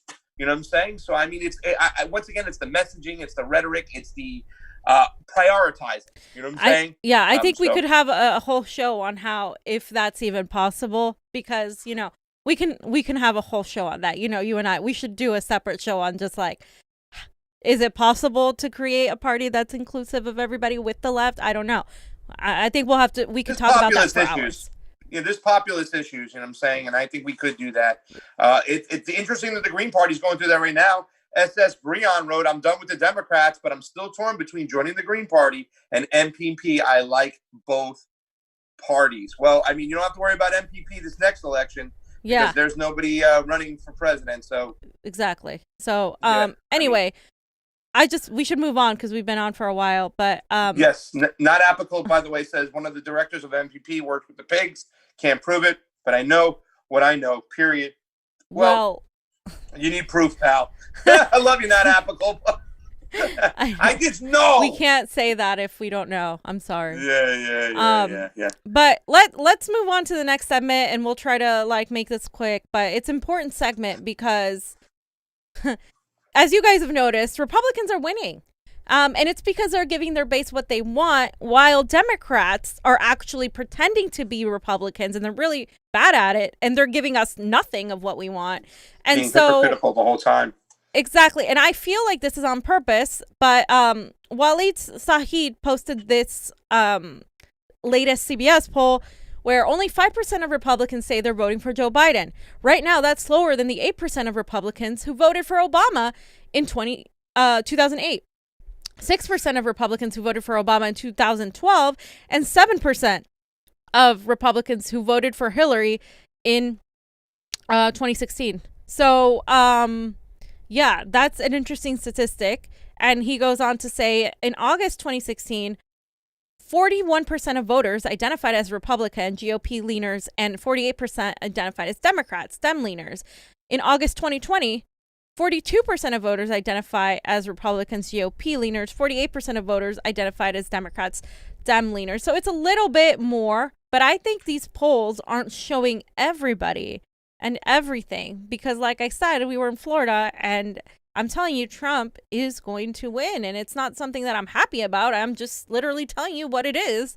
So this is what Trump has said, and this is what I mean by they're playing to their base. The Republicans are really good at giving their base what they want, riling them up, making sure they fall in line with them and their donors. Because remember, they're also talking to their donors. They're not just talking to their voters. But the Republicans have managed to both talk to their donors and their voters and have them fall in line so well, something that the Democratic Party has been absolutely unable to do. So let's just hear what Mr. Trump has to say. And his running mate, Kamala, urged their supporters to do the same thing. It's outrageous that they're now seeking to shift the blame for the mayhem, and they really want to put it on the backs of the police. I see it. The police are there's just a war on law enforcement in this country, and without law enforcement, we wouldn't have a country. We have very talented people. They're not allowed to do their job.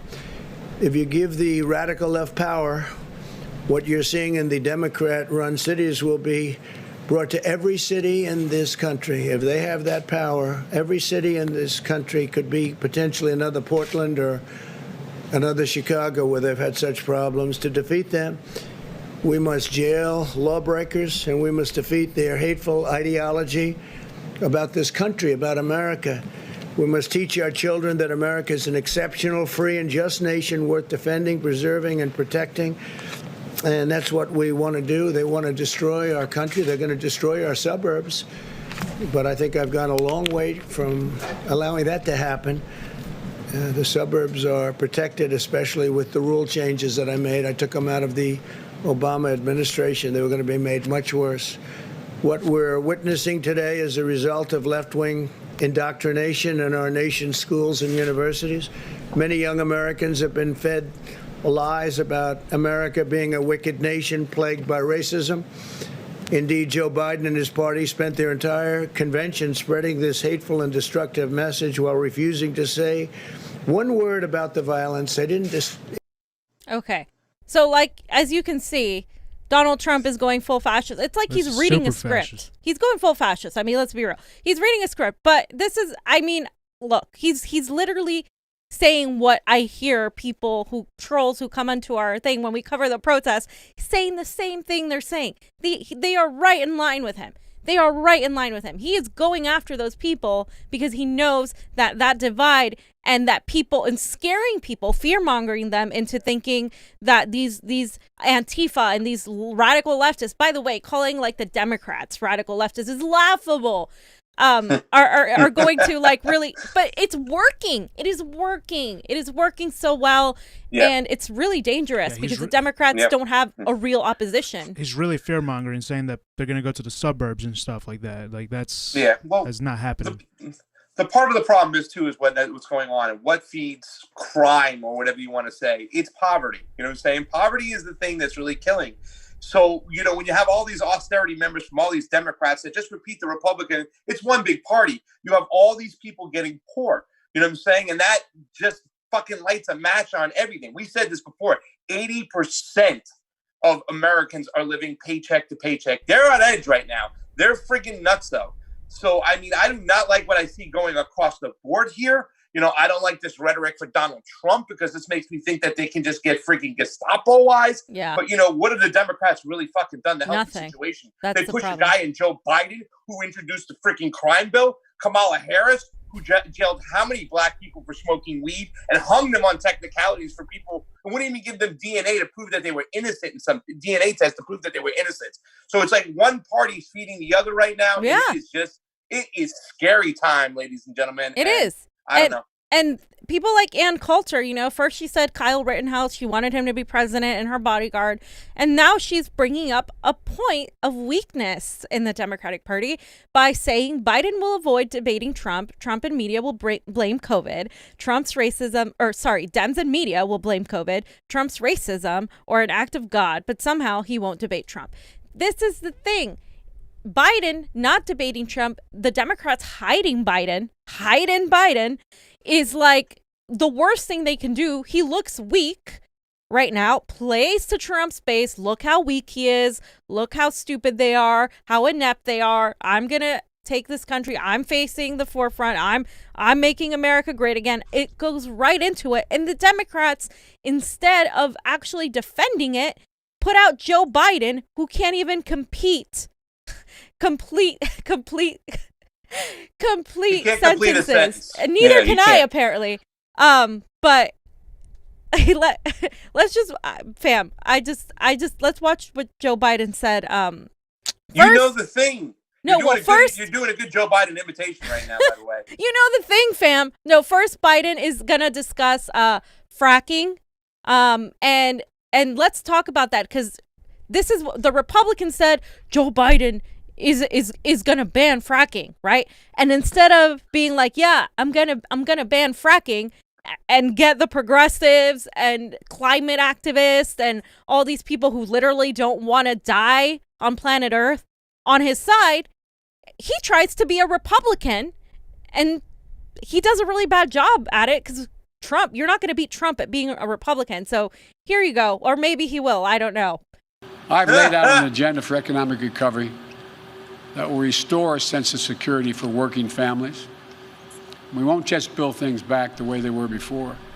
We're going to build them back better with good paying jobs, building our nation's roads, bridges, solar arrays, windmills, with investments in our healthcare and childcare workers so they get the pay and dignity they deserve while easing the financial burdens on millions of families.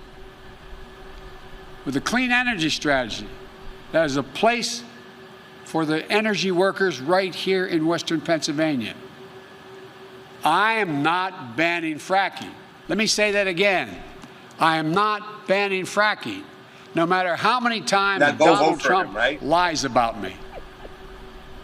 I've laid out an agenda for economic recovery. So who's going to vote for you, Joe? Then the Republicans, you're not banning fracking, but okay, Donald Trump isn't banning fracking and he's giving them what they want. You're not giving them what they want. You're sticking your toe in one way trying to be a Republican, and then you're sticking your toe trying to be somewhat of a moderate Democrat. You're literally you have no stance. You don't stand for anything other than I'm not Trump. I mean, this is fam. And he sounds like Trump. I'm not banning fracking. I'm not banning fracking. Duh, that's what Trump would say. He's all pro freaking fracking. It's disgusting because this is the guy, I'm the guy who was in office with Obama for years while the homeless population grew, while poverty grew, while millions of people got thrown out of their houses, 1 million houses were lost. We had regime change in Honduras, Ukraine. This is the guy that the Democrats push forward. And like I said before, how can you be mad at the people on the right who voted for Donald Trump? He's giving them what they want. The only problem is the left isn't giving us what we want. Like my boy Gamer for Life, who's a lefty libertarian, just like me. And we want some form of that. You know what I'm saying? It's like there's so much opportunity to grab, to really have an opposition to Trump. And what are they giving you? They're giving you the same thing as Trump. Biden is trying to out-Trump Trump. And that, to me, fam, is just insane. Out-Trump Trump. I love it. He's trying to out-Trump Trump. And it is with great sadness that I share this from Comrade Misty is Putin's buddy, Sarcasm Stardust, who puts a picture of Biden discusses his energy plan saying, I am not banning fracking. Let me say that again. I am not banning fracking, no matter how many times Donald Trump lies about me. And then she puts what Bernie Sanders said. When politicians say that climate change is not real, it's not just that they're lying. It's not just that they're rejecting science. They are turning their backs on the people of Louisiana who are dealing with the catastrophic impacts of climate today. And this is Bernie posting that while supporting Joe Biden. Joe Biden. Within 3 minutes apart of Joe Biden saying fracking. Bernie, I understand that you think that Biden is a lesser threat than Trump. At least get the guy to say that he is going to ban fracking, or I don't know, talk to him because his team is like. Don't say that. Just shut your mouth. Just shut up. But Joe. I mean, put him back in the basement. He comes out of the basement one day and he's already screwing up. I mean, I'm glad because, like I said, I want them to lose so badly. Really, I want the Democratic Party to be smashed into thousands and thousands of pieces and stuff like that. I mean, like I said, I agree. I'm not going to get mad at the people who have Trump that want. I disagree with them strongly, but Trump is giving them what they want. The left is giving us what we don't want, exactly what they don't want. They're literally telling all the young people in this country, screw you.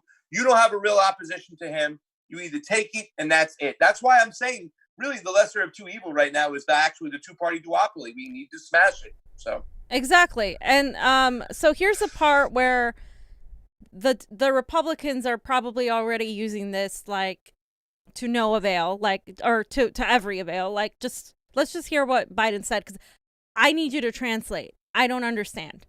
Okay, I'll help you.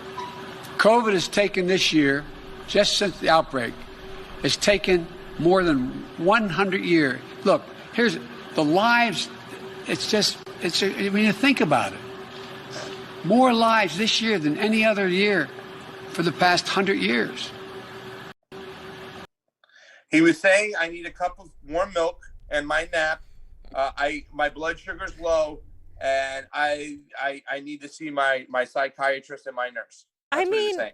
Is this your king, Democrats? I mean, this is so sad. I feel bad for Biden, to be honest. Like, I don't. Like, just seeing him out there. I did earlier, but superficially, stay in the basement. Yeah. Like just seeing an older man out there, like, what are you doing? He needs to, like, he is definitely not mentally okay. And the Republicans are going to use that, whether he debates, whether he doesn't debate, it doesn't matter. They're going to use it against him. The Democrats have literally, they're at fault for putting themselves here. Don't blame the protesters. Don't blame Antifa Democrats.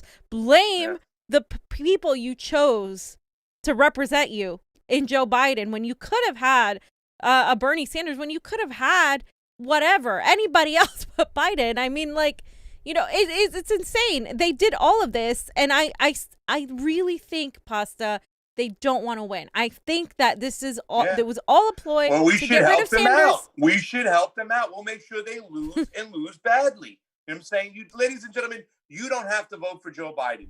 You do not have to vote for Joe Biden. Don't do it, man. Just don't do it. If we continue to do this, fam, can you imagine if Joe Biden wins under these conditions and the way they forced us into the corner to make us vote for this or the people for this, that they're really guilting people? And that's why it's so disappointing to see Marianne Williamson today after a great speech yesterday to even further go down the hole when it comes to Biden, like to act like there's a big difference. I mean, ladies and gentlemen, come on. Where are your priorities? I don't get it how they could say, go ahead and vote for Joe Biden over Donald Trump. It just blows my mind. So, fam, here on the protesting issue, here is what Joe Biden, instead of being in solidarity with the protesters, which you think would make sense, now he's turning around and saying this.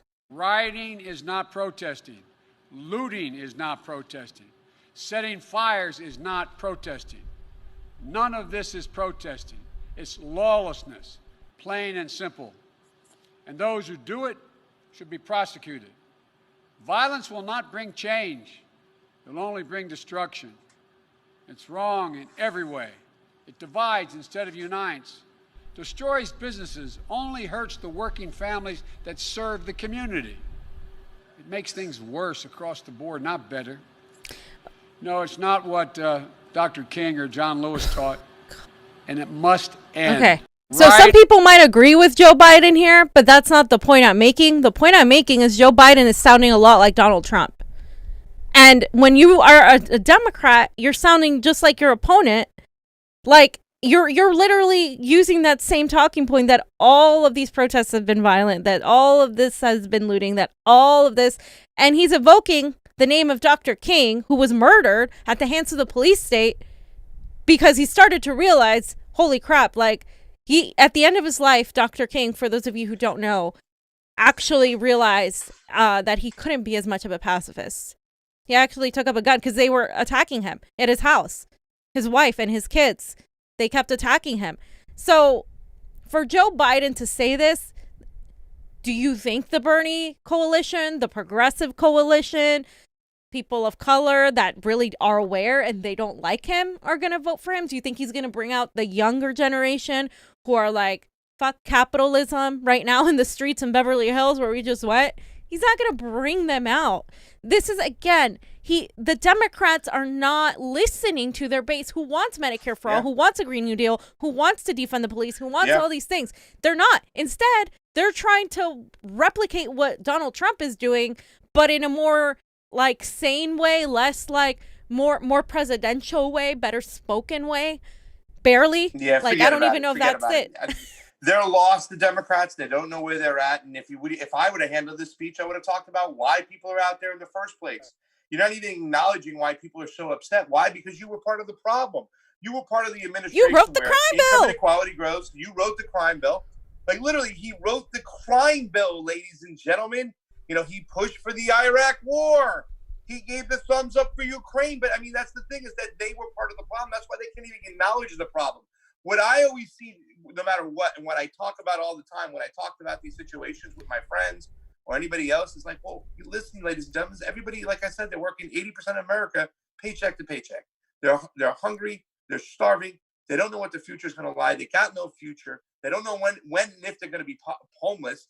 We have to acknowledge these things and why people are upset in the first place. And you can always talk about what's right or what's wrong, but why aren't we acknowledging why people are so pissed off to begin with in the first place? You know, the race issue and what's going on and the way these men are being murdered. Yeah, that's lighting the fuse. But like we said, fam, from our acting ability, people don't just get angry. They walk around angry, and then the fuse lights, and something puts them over the edge. That is what's going on over here. You know what I'm saying? It's deep, nuanced, fucked up shit. And these guys were part of the austerity members that put people into poverty, and they should not be running against Donald Trump. We should have a real opposition, and we don't. Well, it's just because, you know, Breonna Taylor's murderers are still walking around. Like, that's what really angers a lot of people. And then maybe the poverty stuff is more like in the subconscious, and now becoming more and more into the conscious. Yeah. It's becoming more and more into the conscious. People are getting more and more mad. But it's really the video footage of George Floyd with a knee on his neck for 8 minutes, and I forgot, it was 46 seconds, I believe. The video footage of Breonna Taylor, the video footage of Jacob Blake, Elijah McClain fucking getting dosed with ketamine and being killed on the spot there in Colorado. They're claiming that's it. That's what I think is really driving people out into the streets. And then now more and more people are having conversations. We're starting to see more class talk. Yeah. We're starting to see that. With it was Antifa protesters last night we saw. Well, it's both too, because people wouldn't be out in the streets either as many if they were happily concerned, like if they had their UBI, if they had health care, if they were comfortable, if they felt trust that they were getting taken care of by those elected leaders. If they would feel like, you know what, we can at least work in a different way. No, riots are the language of the unheard, MLK said. And I love how Biden loves to put MLK in there, but MLK said that.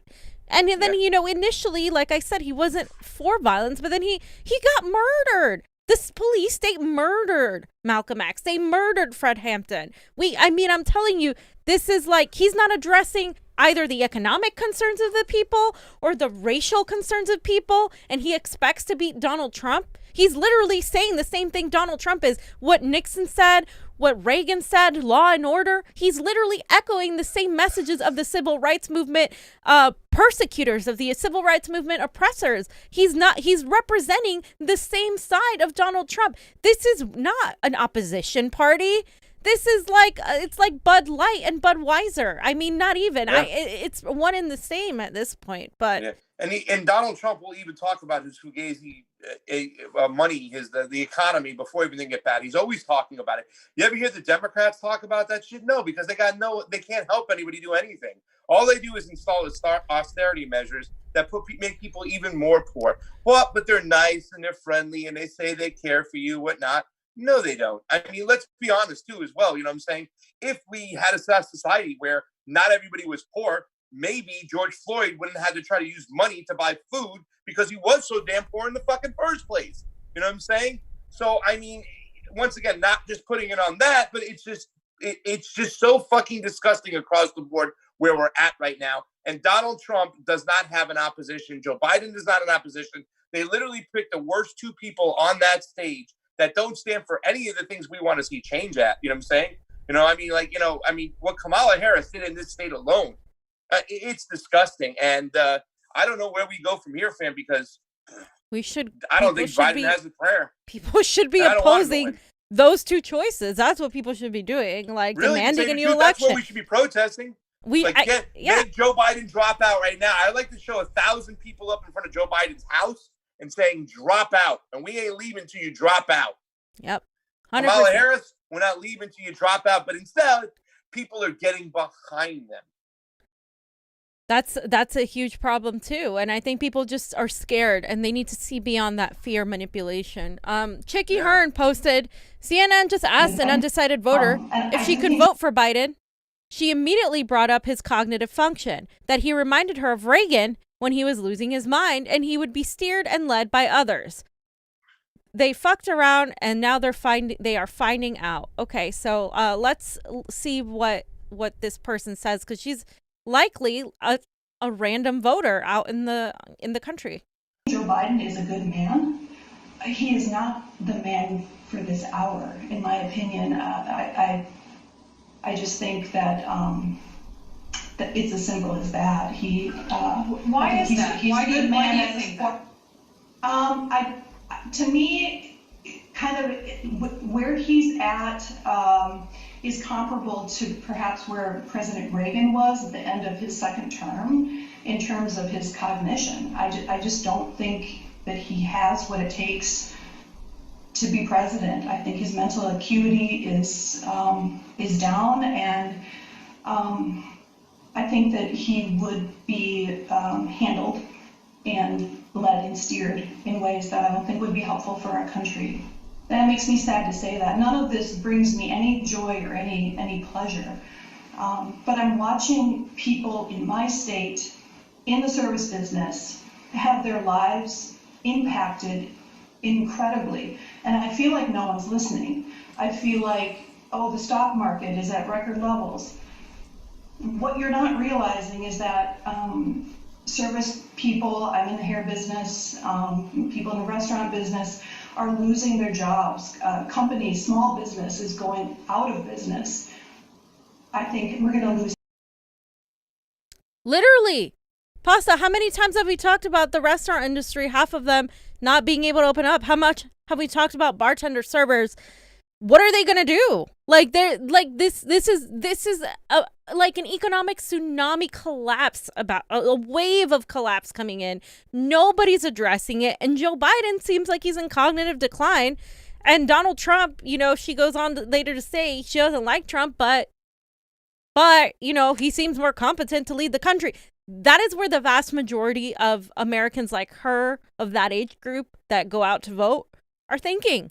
So to all of you who still think that Joe Biden's going to win, I'm sorry to tell you, I really am not seeing it here. I am really, really not seeing it left and right. I'm not seeing that happen. Chris Baldry White, thank you for the super chat contribution. It is always appreciated on the couch. Based on the demographics change due to mass immigration, the Democrats will be in power forever. Search Cynthia McKinney plus Angelo Gage. Political power cells. Interview her. Israel controls the system. Also, we have a super chat contribution from... Where's that? Hold on. Fam? Hold on. God, I'm getting lost down here. Okay. I think this is it right here. Let me make sure. I don't want to miss anybody in these super chats, guys. Thank you so much for these super chat contributions. And to our 120 Patreons, we really do appreciate it. Why we are bad at fighting propaganda. We are letting rioters control the narrative. We are not relooking at protest strategy. And sorry, why are you sounding surprised when Biden is sounding like Trump? I'm not surprised at all. I'm just pointing out, like, it's stupid. Like, it is the stupidest thing. And again, rioters aren't controlling the narrative. Fear is controlling the narrative. Fear being pitted against the people. People want to blame the protesters without discussing why people are protesting. Like, you can turn it around however you like. There's literally riots. What do you mean by riots? Like, the only place there has been anything like remotely insane has been Wisconsin, where it was a guy that was pro-cop that was shooting people. Like, I'm not seeing, like, there are going to be people that suffer that shouldn't be suffering, like small businesses that shouldn't be. But again, we're assuming that those are the protesters. A lot of the times it's people that have nothing to do with it, that are coming out, that are anarchist and that want to just like burn it all down. A lot of those people have been disavowed by half of the movement. I mean, and even so, why are people doing that? Why aren't we asking ourselves the question as to why people are so angry, willing to like burn everything? It is because of the failure of our politicians. Stop blaming people's actions for that. Like, it's not, and people, and those politicians are using the same fear mongering to get people to turn on each other instead of them. So what you're doing is the work of these politicians who literally want you to blame each other instead of looking at what they're doing. Yeah, and I got to say this too. Aside from what happened with Rand Paul the other day, when it comes to Black Lives Matter, and I don't even know, I wasn't there on the ground. We've been to a lot of protests. The Black Lives Matter organizers have always been peaceful. They've left at a reasonable time. They're not burning anything. They're not inciting anything, whatnot. So, I mean, the whole rhetoric that Black Lives Matter is doing this is unfair. Once again, you don't have to like the organization, but the way they've been protesting, they have been civil disobedience stops at 10 o'clock and they go home. You know what I'm saying? That's the organizers. They even wrap it up when they say what's going on. There are other groups that are not monolithic that kind of come in, like she said, and there's a lot of homeless people, fam, right? There's a lot of homeless people that try to take advantage and get involved because they want to find, you know what I'm saying? Like, well, when the one store was looted, the CVS in LA, the one store, the one time that they got through, there was literally a bunch of homeless people on the side of the street that ran in there, grabbed stuff, and ran back out to their tents. You know what I'm saying? It was a couple people that broke through. They were not the organizers. So and once again, yeah, go ahead. Fam, why are there homeless people? I mean, like, so why are we asking these questions? Because they're lazy? No. Because they're drug addicts? No. It goes back to way back and how a lot of people that were mentally ill were released into the streets, and then it goes back to the fact that our veterans aren't taken care of. We don't protect our veterans. Not when they come back from war. We don't care about them. And then it comes down to the fact that the rent is high and people are working multiple jobs and people are still working full time and they still can't afford to pay rent. It comes down to the fact that we are not getting the help we need during this crisis. People are losing their businesses and their jobs. People are becoming homeless. I've seen in the time I've been in LA, which is 7 years now, I have seen the change from when I got here to now. Tents are everywhere. And we have a Democratic governor. Guess what? It doesn't matter if they're Republican or Democrat. They're inept as fuck, and they need to do their jobs, and they haven't done it. And they could easily help solve that problem. Yeah. But instead, they go in the pockets of real estate investors, and they build high-class luxury apartments that nobody can afford except a foreign investor that leaves it empty most of the time, while there's somebody on the sidewalk that doesn't have anything. So, like, again, why are we blaming people about with the ineptitude? Democrats just don't have a Democrat. California just doesn't have a Democratic governor. We have a super majority of Democrats. We've had a super majority of Democrats for a long time. So when Donald Trump goes, all these Democratic governors are terrible, is he lying? Is he friggin' lying? I mean, look at California. It's a goddamn wreck right now. You know what I'm saying? And even still, tomorrow we're going to have Elena Pop on, ladies and gentlemen. We're going to talk about rent. We're going to talk about what we got. We once again got the Fugazi boot. We didn't get the help we needed. And in LA, it's going to be something serious. In San Francisco, it's going to be something serious. It's going to be a tsunami of evictions and foreclosures, and it's going to get really bad. And the Democrats, once again, did nothing. They gave you an air biscuit. Rocky Bellinger says, Fams, you should do a video of Lawrence O'Donnell speaking about corporate Democrats that Jimmy Dore often plays for his audience. Yeah, that was before he got his money. And they gave him a raise, then he shut up. Now he's the Lawrence O'Donnell we know. And there's also another Super Chat contribution from, let me get this here. I got to say this name right. Tejaswi Ragurama. Tejaswi Ragurama. Don't you think the protest and riot shootings are taking over policy discussion? Who is to blame? Fam, I'm going to let you answer that. I mean, like I already said, don't blame the people protesting. Understand why they're protesting. Listen to why they're protesting. If people were happy and got their needs taken care of, they wouldn't be protesting. But we have incompetent idiots at the helm on both ends of the party, and they're not doing their jobs. So why don't you blame them instead of blaming people? All they have to do is fire and arrest the police who are doing the shootings and the videos that are so obvious. It's like the most obvious fucking thing that they committed murder. Let them have their trial, but arrest them, Rittenhouse was he was arrested and charged, right? He's gonna probably get off. He was arrested and charged. He was arrested and charged. And here's the thing that really scares me, fam, because I know I saw your video. You did a great video and whatnot like that. And just like once again, when it comes to Trayvon Martin, when it comes to this situation, Trayvon Martin was told by a cop, "Don't go, don't follow him." He did. He not died. Trayvon. You're talking about. No, I'm talking about Trayvon Martin when the cop told the person, because this is like another vigilante situation or whatever. The person said they feared for their lives. It doesn't make a difference. And the cop told, what's his name, Zimmerman, not to follow Trayvon Martin, and he did anyways, and he killed him. Manslaughter minimum, should be murder. He got off. He done. Yes. Rittenhouse, right? Didn't he drive from Illinois to Wisconsin with a gun? across state lines, you're fucking guilty. I don't want to hear your self-defense. And here's the thing, fam. This, to me, is so scary because the thing I'm concentrating on is that this is only the beginning.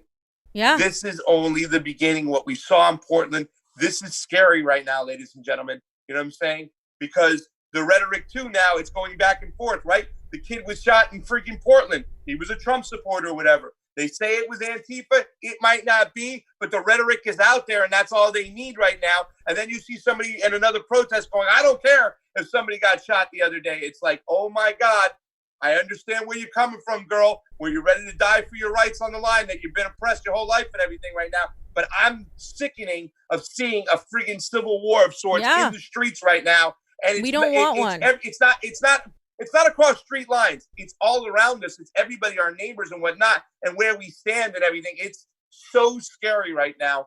I am beyond frightened. Otis B said, much respect to the Convo Couch. Thank you for all you do. Otis B, thank you for that super chat contribution. It is always appreciated on the couch. And Stevie Wilbrand, again, Howdy Doody is not a good candidate. They could have won with Jesse Ventura, a great opportunity squandered. F the Green Party. Hey, you know what? Well, you got to start thinking about the Green Party. Why they decided to push a guy who was 0-24. Not for nothing.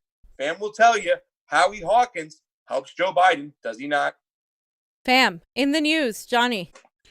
Yeah, real quick. In the news, Ben Norton keeps it real. He says, so Ro Khanna. Oh, my gosh. Oh, I tweeted about this today. If you go to my Twitter. I'll go to it in a second. Ro Khanna. It says 85% of my office's casework is immigration related. Today I wanted to share one constituent's remarkable journey to Silicon Valley. He has to remain anonymous. You'll see why in the video, but we helped secure his asylum status after he fled Venezuela. Let's watch this real quick, and then we'll look at Ben's a white dude wearing a polo, I was an activist in Venezuela. I was involved in many activities against the regime of Nicolás Maduro. I was also involved against the regime of Hugo Chavez. But when the protests started and the government started taking people to jail, when they started killing people actually who protested, I started to get more and more involved against the government to the point where I became a political leader in my region.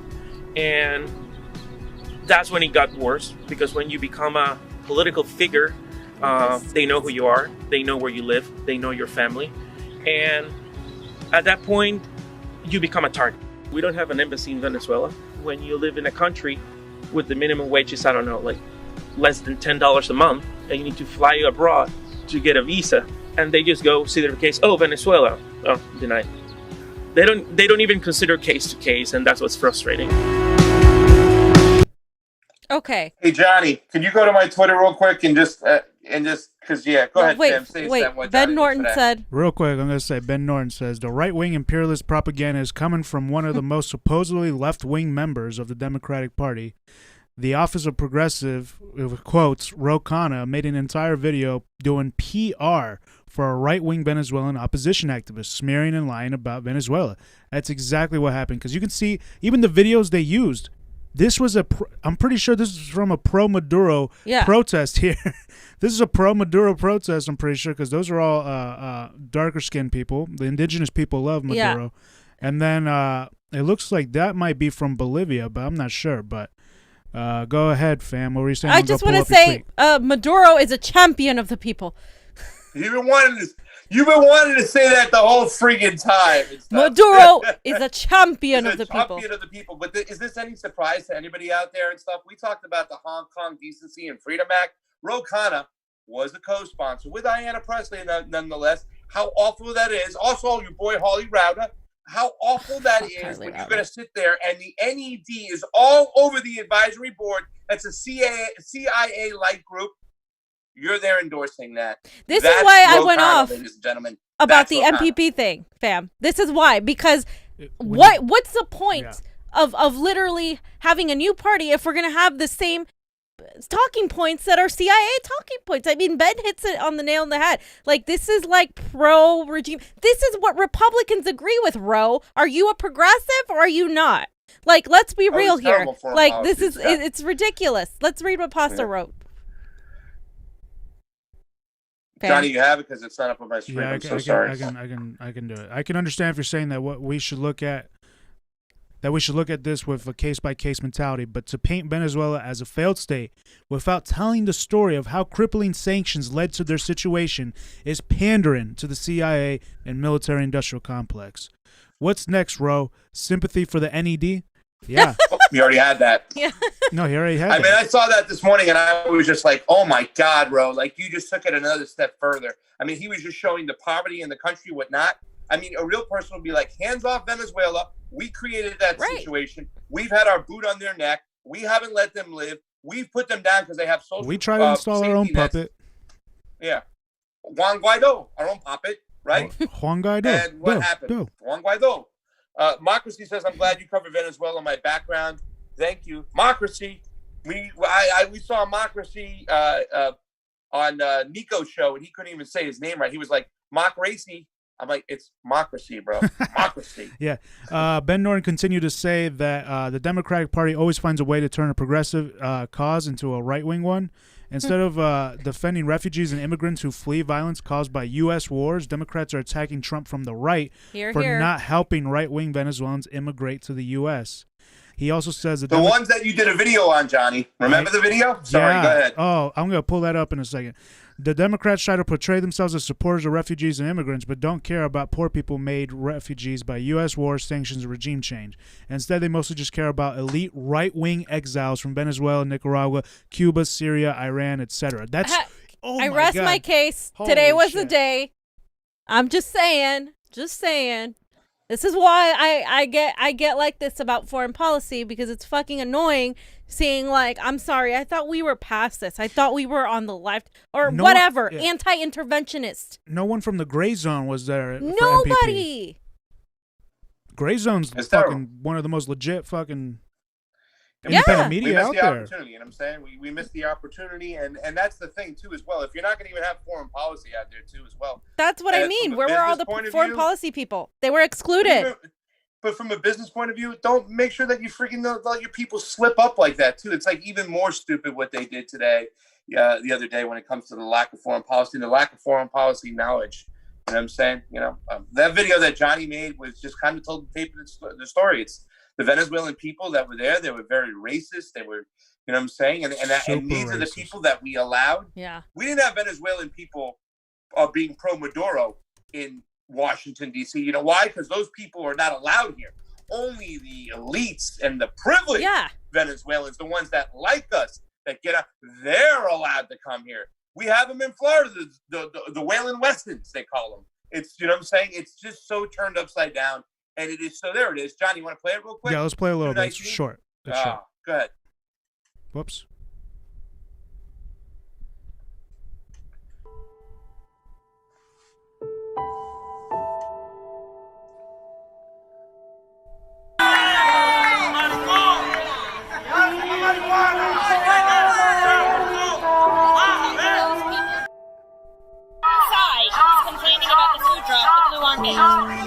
Chavez guy under police.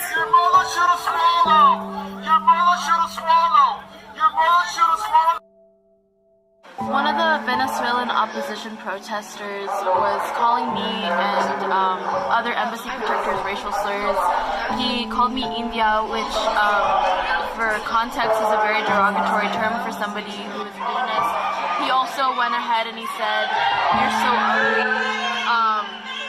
You can see the indigenous all over your face." He called another one of the protesters, like, he was calling him like negro, but in a really derogatory and ugly way. Like, he's just a horrible human being. ¿Te llamas fea? Putica, dime, ¿cómo te llamas? Y tú, India fea, ¿cómo te llamas tú? Ahí, toma foto, pues soy más bonito que tú. Pero yo mañana voy a ser tan bonito y blanco y tú me llamas así, India fea y puta. Un día la vas a pagar, maricón. Ya la pagaste por esa cara fea que tienes, maricón. Mira, tienes razón,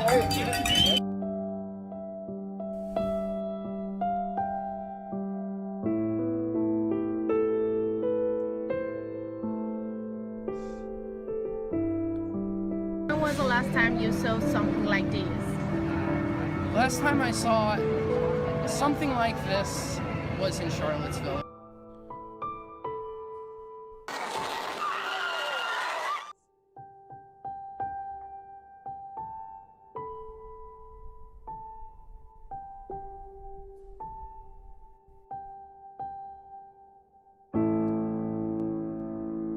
Right, so that was disgusting. You saw how all those Venezuelan opposition supporters, mostly white and very racist. You could see it. You heard what she was saying. You heard what that guy was saying specifically. Yeah. It was disgusting. Yeah. So somebody put, by the way, I know Roe's wife has stocks in 7 different defense contractors, including Raytheon and Lockheed. So did Bernie. Roe was fucking the co-chair. Yeah, Roe was the co-chair. Yeah. Yeah, I mean, I'm like I said, Bernie, like, this is why we're so myself, I am really hyper alert on the organizations, where the money's coming from, where's the transparency, how's that being dealt with, all of these things, where they stand on foreign policy, because foreign policy is how people co-opt things, how they get corrupted, they go behind the scenes, how the CIA enters movements and organizations. So again, like, yeah, this is like, and it's interesting that Charlottesville was there, because that was 3 years ago, and since then it's only gotten worse, right? And so, like, this, it's directly connected. Everything is directly connected. Johnny, go ahead. Okay, so the next thing in the news real quick is that Elon Musk, he's debuted his, well, I wouldn't say his, whoever he paid to create this, is Neuralink. It's a chip for your brain. What? And this is pretty crazy, and I kind of wanted to include it, and I want your guys' thoughts on this, because this is, we're getting closer to a weird dystopian future. So let's see this a little. We're gonna watch a little bit of this.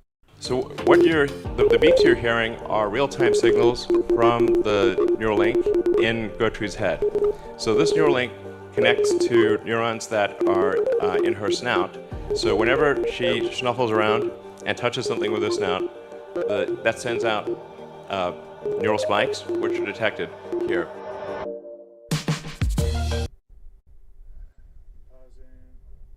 So I want to emphasize the purpose of Neuralink. Like, what's our goal? Our goal is to solve important spine and brain problems with a seamlessly implanted device. So you want to have a device that you can basically put in your head and feel and look totally normal, but it solves some important problem in your brain or spine.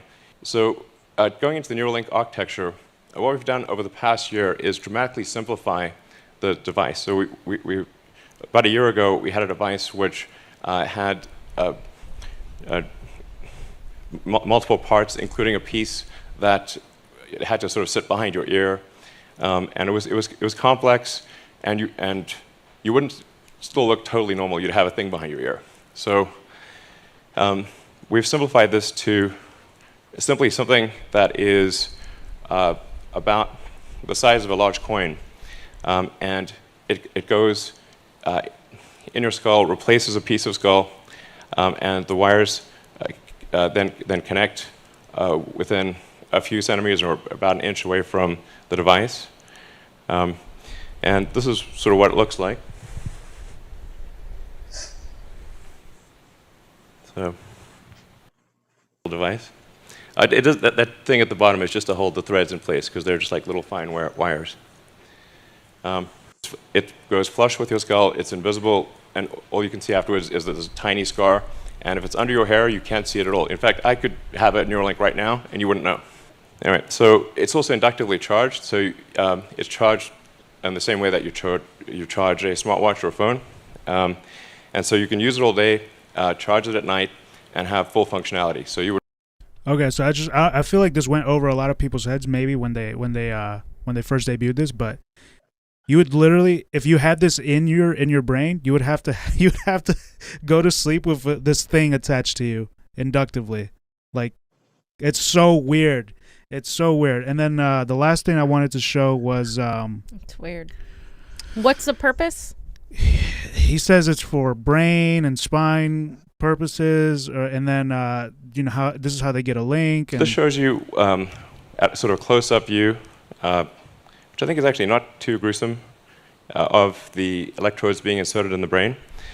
And if you look closely, you'll see that it's a little counterintuitive that if the electrodes are inserted very carefully, that there's no bleeding. And so the if you have very tiny electrodes, and if they're inserted very carefully, so that the robot actually images the brain and makes sure to avoid any veins or arteries. So. And then the last thing, really quick, they just show the pigs and like how when the snout moves, you hear the beeps from the machine, so it recognizes that. And then they did a test over here where they try to predict all the limbs of this pig and reading brain activity from that chip, and they were able to. It's funny concept, really. And we take the readings from the neurons, and we try to predict the position of the joints. And so we have the predicted position of the joints, and then we measure the actual position of the joints. You can see that they're almost exactly aligned. So we're able, with a wireless neural implant, to actually predict the position of all of the limbs in the pig's body. What? That is scary. That part was the most scary. It's like, okay, so you're telling me you can predict all the motions of the joints and everything. So where they're going? Yeah, exactly. What applications can the CIA fucking work with here? I don't know. I just wanted to show you guys that this is technology that's being made right now, and well, they're gonna have to discuss the ethical notions of that. I'm sure people from the community of the animal rights community, and then the human rights community too, because if you can put that on a human, what are the ethical questions that come along with that? Like, is that ethical? Is it like, if somebody grabs a hold of that technology, can they use that to manipulate people? Can they use that to see where you are at all times? We already are having our civil liberties stepped over a bunch of times by the intelligence community. Why is Elon doing that? I mean, it's just Well, I don't want to get into this conversation, but that gets back to the transhumanism stuff too as well. Yeah. See, when you talk to a lot of people who are involved in that stuff, and like I told Johnny the other day, those particular people that were Trump supporters, the majority of them, of course, there were people coming in, but a lot of those QAnon, Q-drop people, the Save the Children people, which you can't even have conversations with the Democrats about. A lot of people don't even know that stuff. They don't even get into it. But why was Jeffrey Epstein trying to go practice transhumanism? Well, it's the point of merging AI with humans together, because really, to tell you the truth, the theory is that the elites don't care about us. We're a pest to them. And we're not talking about anybody in particular. We're not talking about any race. We're talking about the human race. So a lot of people talk about when they're doing these things and they're practicing these things and they're merging AI with fucking humanism, with human species, is that they're trying to develop systems to get rid of us because we're just a burden on our shoulders. So when you see stuff like coronavirus that is supposed to kill some people over, the conspiracies come out and they come out and come out and come out. But how do you call them conspiracy theories now? And what are they really trying to do when they say stuff like Jeffrey Epstein was practicing transhumanism? What the hell is Elon Musk doing here? It's like, what's really, really going on? That the fact that we're all fighting with each other and these guys are doing horrible, disgusting things, and we're not even paying attention to it. Right. So what Johnny just showed me right now is just thanks for making me even more scared, Johnny. Poor pigs too. Yeah. Bam, we're vegan. Pigs. Come on. Democracy says MPP definitely needs the Convo Couch on foreign policy. So, make a phone call. Michael Karash, thank you for the super chat contribution. It will always be appreciated on the couch. Trump's rally will be at the Kenosha Bradford High School tomorrow. It will be. Spread the word. Oh, my God. I got word of that yesterday, and I couldn't believe it. I was like, Johnny, do you want to fly to Kenosha? What was it? Trump's rally is going to be in Kenosha tomorrow. Oh, what the fuck? Kenosha's high school. Oh, that's about to be God. a freaking war zone. Okay, hold on. I like a lot of the comments here. A lot of funny people in our chats. Rolando was like, the only pig in that video was Elon Musk. Let's see. Someone else said, what was it? That thing should be shoved up Elon's butt. Nani Moose. Let's see. What else? Yeah, I'm not, no. I don't even want to take this vaccine when it comes out. I really don't. I'm not an anti-vaxxer. No you've seen Gattaca, right? But I've seen, have you guys seen Gattaca? I'm not an anti-vaxxer. I have not seen it, but I know I don't need it. I never took the flu vaccine. I don't get sick. You know, I've talked about this before where I've had, what was it? Hydroxychloroquine before. I've had it. It helped me a long time ago. Yeah.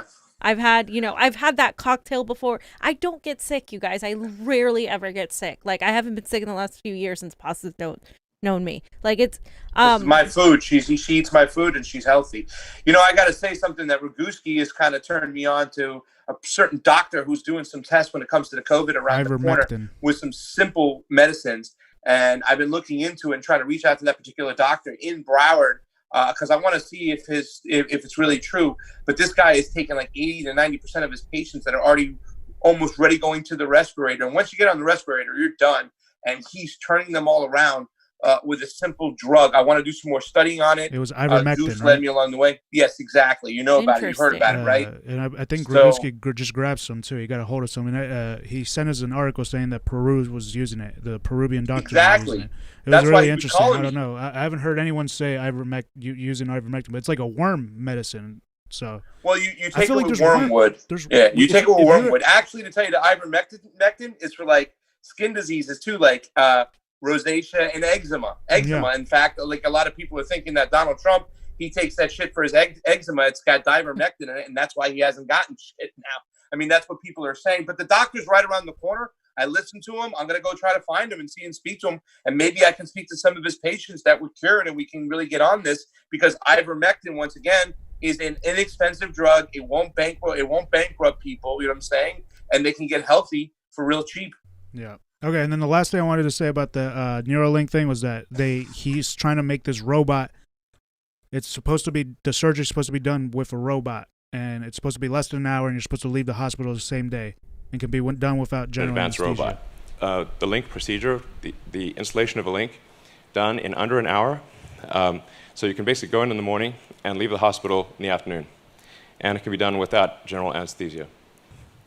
Which is, I think it's crazy. Okay. The last thing, guys, real quick, is I wanted to update on Raji Rob's case here. You know he's fighting election integrity.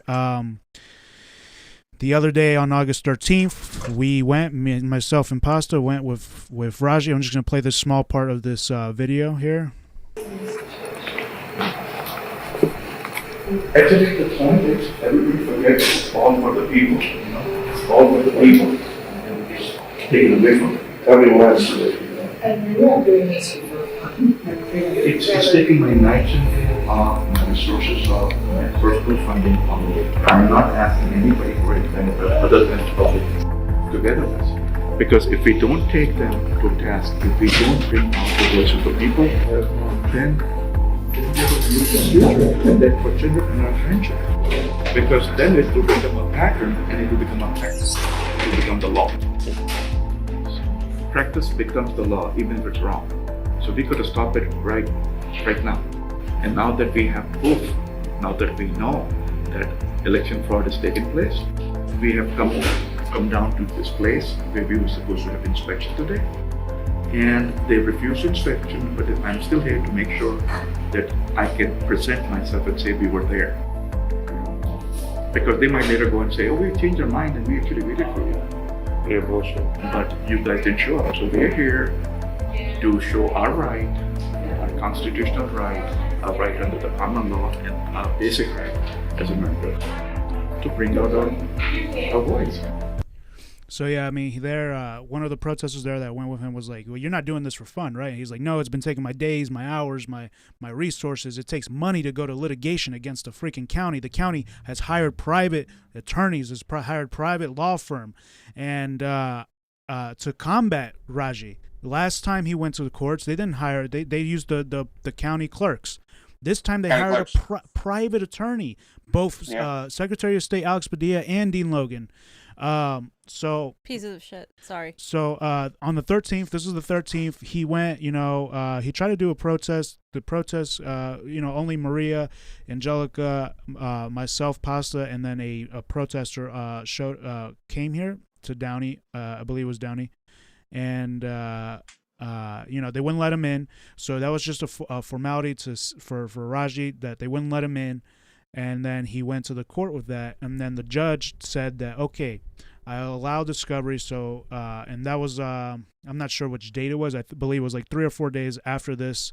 And then just last Friday, I tried to live stream it. They wouldn't let me into the Zoom meeting, but that was the big demur case. And what's a demur, Pasta? Do you know what a demur is? The demur is when they're trying to restrict the case, right? Not even let it go forward, saying that it doesn't have grounds to be an actual case. Is that kind of what he said a demur was? Yeah. So it's just like the county tried to throw out the case completely with, you know, saying that it's not really a case. The demurs a pleading in a lawsuit that objects to or challenges a pleading filed by opposing party.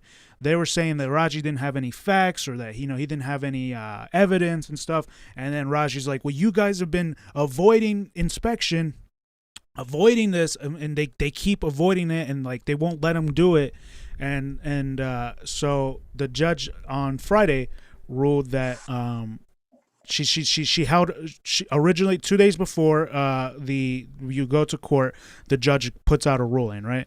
So she basically said that she agrees with the county and that she was probably going to demur it. And then Friday happened, and she says, you will await for my decision. Usually she gives a decision at the end of it, but I think Raji combated that very well that Friday. If you guys want me to post the videos of his full legal battles, please let me know in the chat, please, and I'll post that. But basically, Raji was explaining to her, you know, why are you this shouldn't be a case of merits right now for the demur. The demur is only supposed to show that there is something there to have a lawsuit over, right?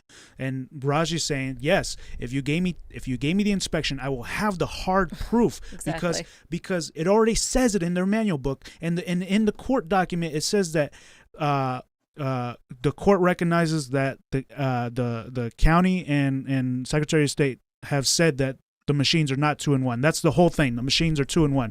The machines are 2-in-1.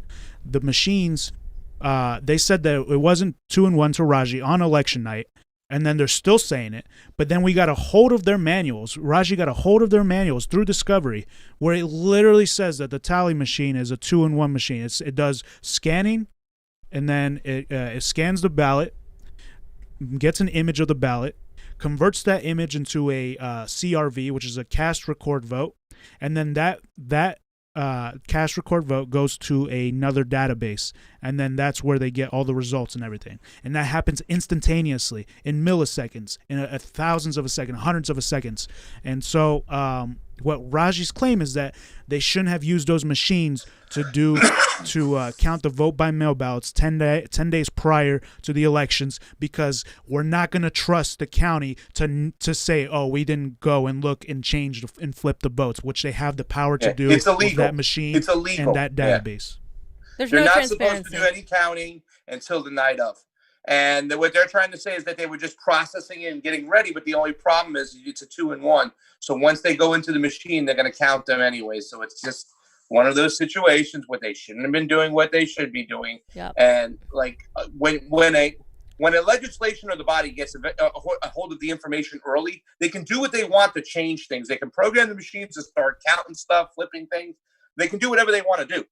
Don't you ever notice why when they call these elections and there are thousands of people still in line, but yet they'll still go, hey, the election for so-and-so, because why? They have that information ahead of time. And they shouldn't be making that public either, Pasta. It demoralizes people from voting.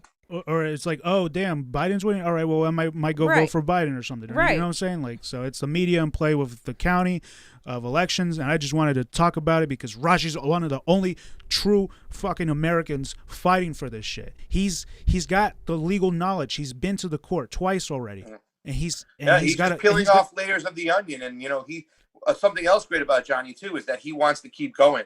He doesn't care what happens this time. No. You're not going to stop this guy from trying to uncover election integrity issues and stuff like that. Like, you're not going to stop us for pushing when it comes to election integrity. The thing he always emphasizes is not because he got affected by it. It's literally just to uphold our democracy, the democracy. Someone has to fight it, and he feels compelled to do it. And not only does he have the legal background knowledge, he also has the IT knowledge. He had an IT company for a little bit. And I just wanted to shed some light on that, guys. And we're following the case. He says if the judge denies it, but if she does, it's going to look bad for her when he takes it to the Court of Appeals. Appeals court. Because, and there's other avenues he's also paying attention to. We talked about this a long time ago. I started sniffing around. Remember, Johnny? I'm like, something's going on with the mail-ins. I don't know. I heard these stories. I read these things. I read an article about a woman who said her husband had voted in the last 6 elections. The only problem was he's been dead for the last 6 elections. And I heard stories like this before. And I started wondering what's going in with the mail-in ballots. It was kind of interesting, too, when we were in Florida and we're currently filming our documentary that we're making, just to hear like the fugaziness of what Debbie Wasserman Schultz does within the community homes, the retirement community homes, and how she can actually manipulate the votes that way too as well. There's so many ways to manipulate this vote. Everybody's doing it. It's not just one size. Yeah, and LA County has a 1% audit. That is so unacceptable, ladies and gentlemen. A 1% audit. That's just terrible. Yeah, absolutely. And like, there's just so many things they can do, and we don't know exactly, but we can tell that it has to do with the machines. It has to do with the USB drives or the flash drives or whatever drive that's in there. These machines are easily hackable. We've talked to people. We spoke to Clint Curtis over there, and like Pasta said, we're working on this documentary, and it's so important for people to pay attention to this because it just hurts every time I see another election stolen. And trust me, Debbie Wasserman Schultz cheated in the last election. The results that are still being followed by some of the supporters and also election integrity activists like Lori Jones for Jen Perlman just don't make any sense. It does not happen that you have more people vote for judges than a congressional race. They just simply do not. They take off those votes and they get that margin that gets them over the threshold, and they're good. And this is what they do. And people want to say this is conspiracy theory. Guys, if we go and overthrow and topple governments left and right, do you not think that we can hack our own elections? And further, if you think Russia can hack our elections, why do you not think that we can't hack our own? Both ends of the Republican and the Democratic Party cheat. And we're going to see what happens now in this election, because either way, I think there's going to be a feud no matter who wins. Yeah, and let me tell you something too as well too. I used to say, well, the first thing we got to do is we got to throw out all the corporations. Maybe I'm at the wrong rhetoric, because a lot of these corporations that own these machines, like Dominion and other whatnot, they actually have mechanisms in there where we as the legislation, or we the people, can take them over and use those mechanisms to make sure that our elections are fair. It's just the body, the elections, the legislation. The legislation doesn't want you to know, so therefore they don't give you those fail safes. Instead, they use what they can do to manipulate these elections. And one of the things they have is only a 1% audit in Los Angeles. You're never going to find out what's what. There's so many different ways they cheat it, and they actually have more mechanisms that they want to tap into to make our elections fair from these companies who do create these things. But it's just the laws and the mechanism. And Johnny just showed a picture of us getting thrown out in Florida too, as well. I mean, it was just. It's like it sucks, because we had every right to be there. We had every right to show the vote, to look at the vote, the people's audit, and nobody even knows the laws, and they throw us out. What they're doing right now is illegal. They got a little pushy with John. It was bullshit, and they grabbed me like they shouldn't have really. They're lost, guys. When we talk, and it's so fucking funny, because when we talk about foreign policy, and you got that girl, from the People's Party going, "Oh, no free elections, no nothing." I'm like, "Yo, girl. We ain't got no elections free over here, all right? We ain't got no fair elections right here. So don't go tell me about Castro. Tell me about what's going on in your own house." Exactly. All right. Yeah, so that's it. All right, fams. It's been a long show. It's been a long show, over 2 hour show. But yeah, guys, go over to ROKFIN, by the way. ROKFIN. It been 13 people. Tony watches closely. Fred Edward. Pidgeman, we love you. Screw you, awesome Pidgeman. People. Progressive News Daily. There's so many great people. Glory Jones was over there. We need your help, guys. They are really suppressing the vote on YouTube, our voice on YouTube. And they're also saying that we can't talk about certain subjects. Yeah. They can turn us down, shut us down at any time. So we need a fail-safe. We need a plan B. ROKFIN is that plan B. If you haven't gone over and signed up, please do so. Fam, you want to say something? Yeah, just Gloria Jones yesterday joined a protest, and they're protesting. They're like, fuck 12, abolish, blah, blah, blah, defund the police. And then all of a sudden, like, she comes out and goes, abolish the CIA and fuck the CIA. And like somebody else goes, yeah, fuck the CIA. And it's just these things that we have to keep talking about. Like, nobody talks about the CIA. But young people like Lori and others need to educate people on you know, like why the CIA is more important, is the overarching thing. If you want to, you know, get rid of ICE, the CIA, like all these things, you know, it's so important.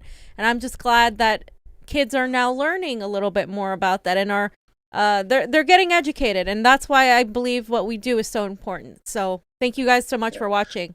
Oh, we got Jeffrey Epstein in the chat. Sorry, do you say, Johnny? So we got Jeffrey Epstein in the chat. Oh, we do? I'm getting out of here before you kidnap Jeffrey, me. we know you didn't kill yourself. For Pasta Jardula. Fiorella. Johnny Sue, all the ones and twos, everybody. Come out. Peace. Bye. Peace and love.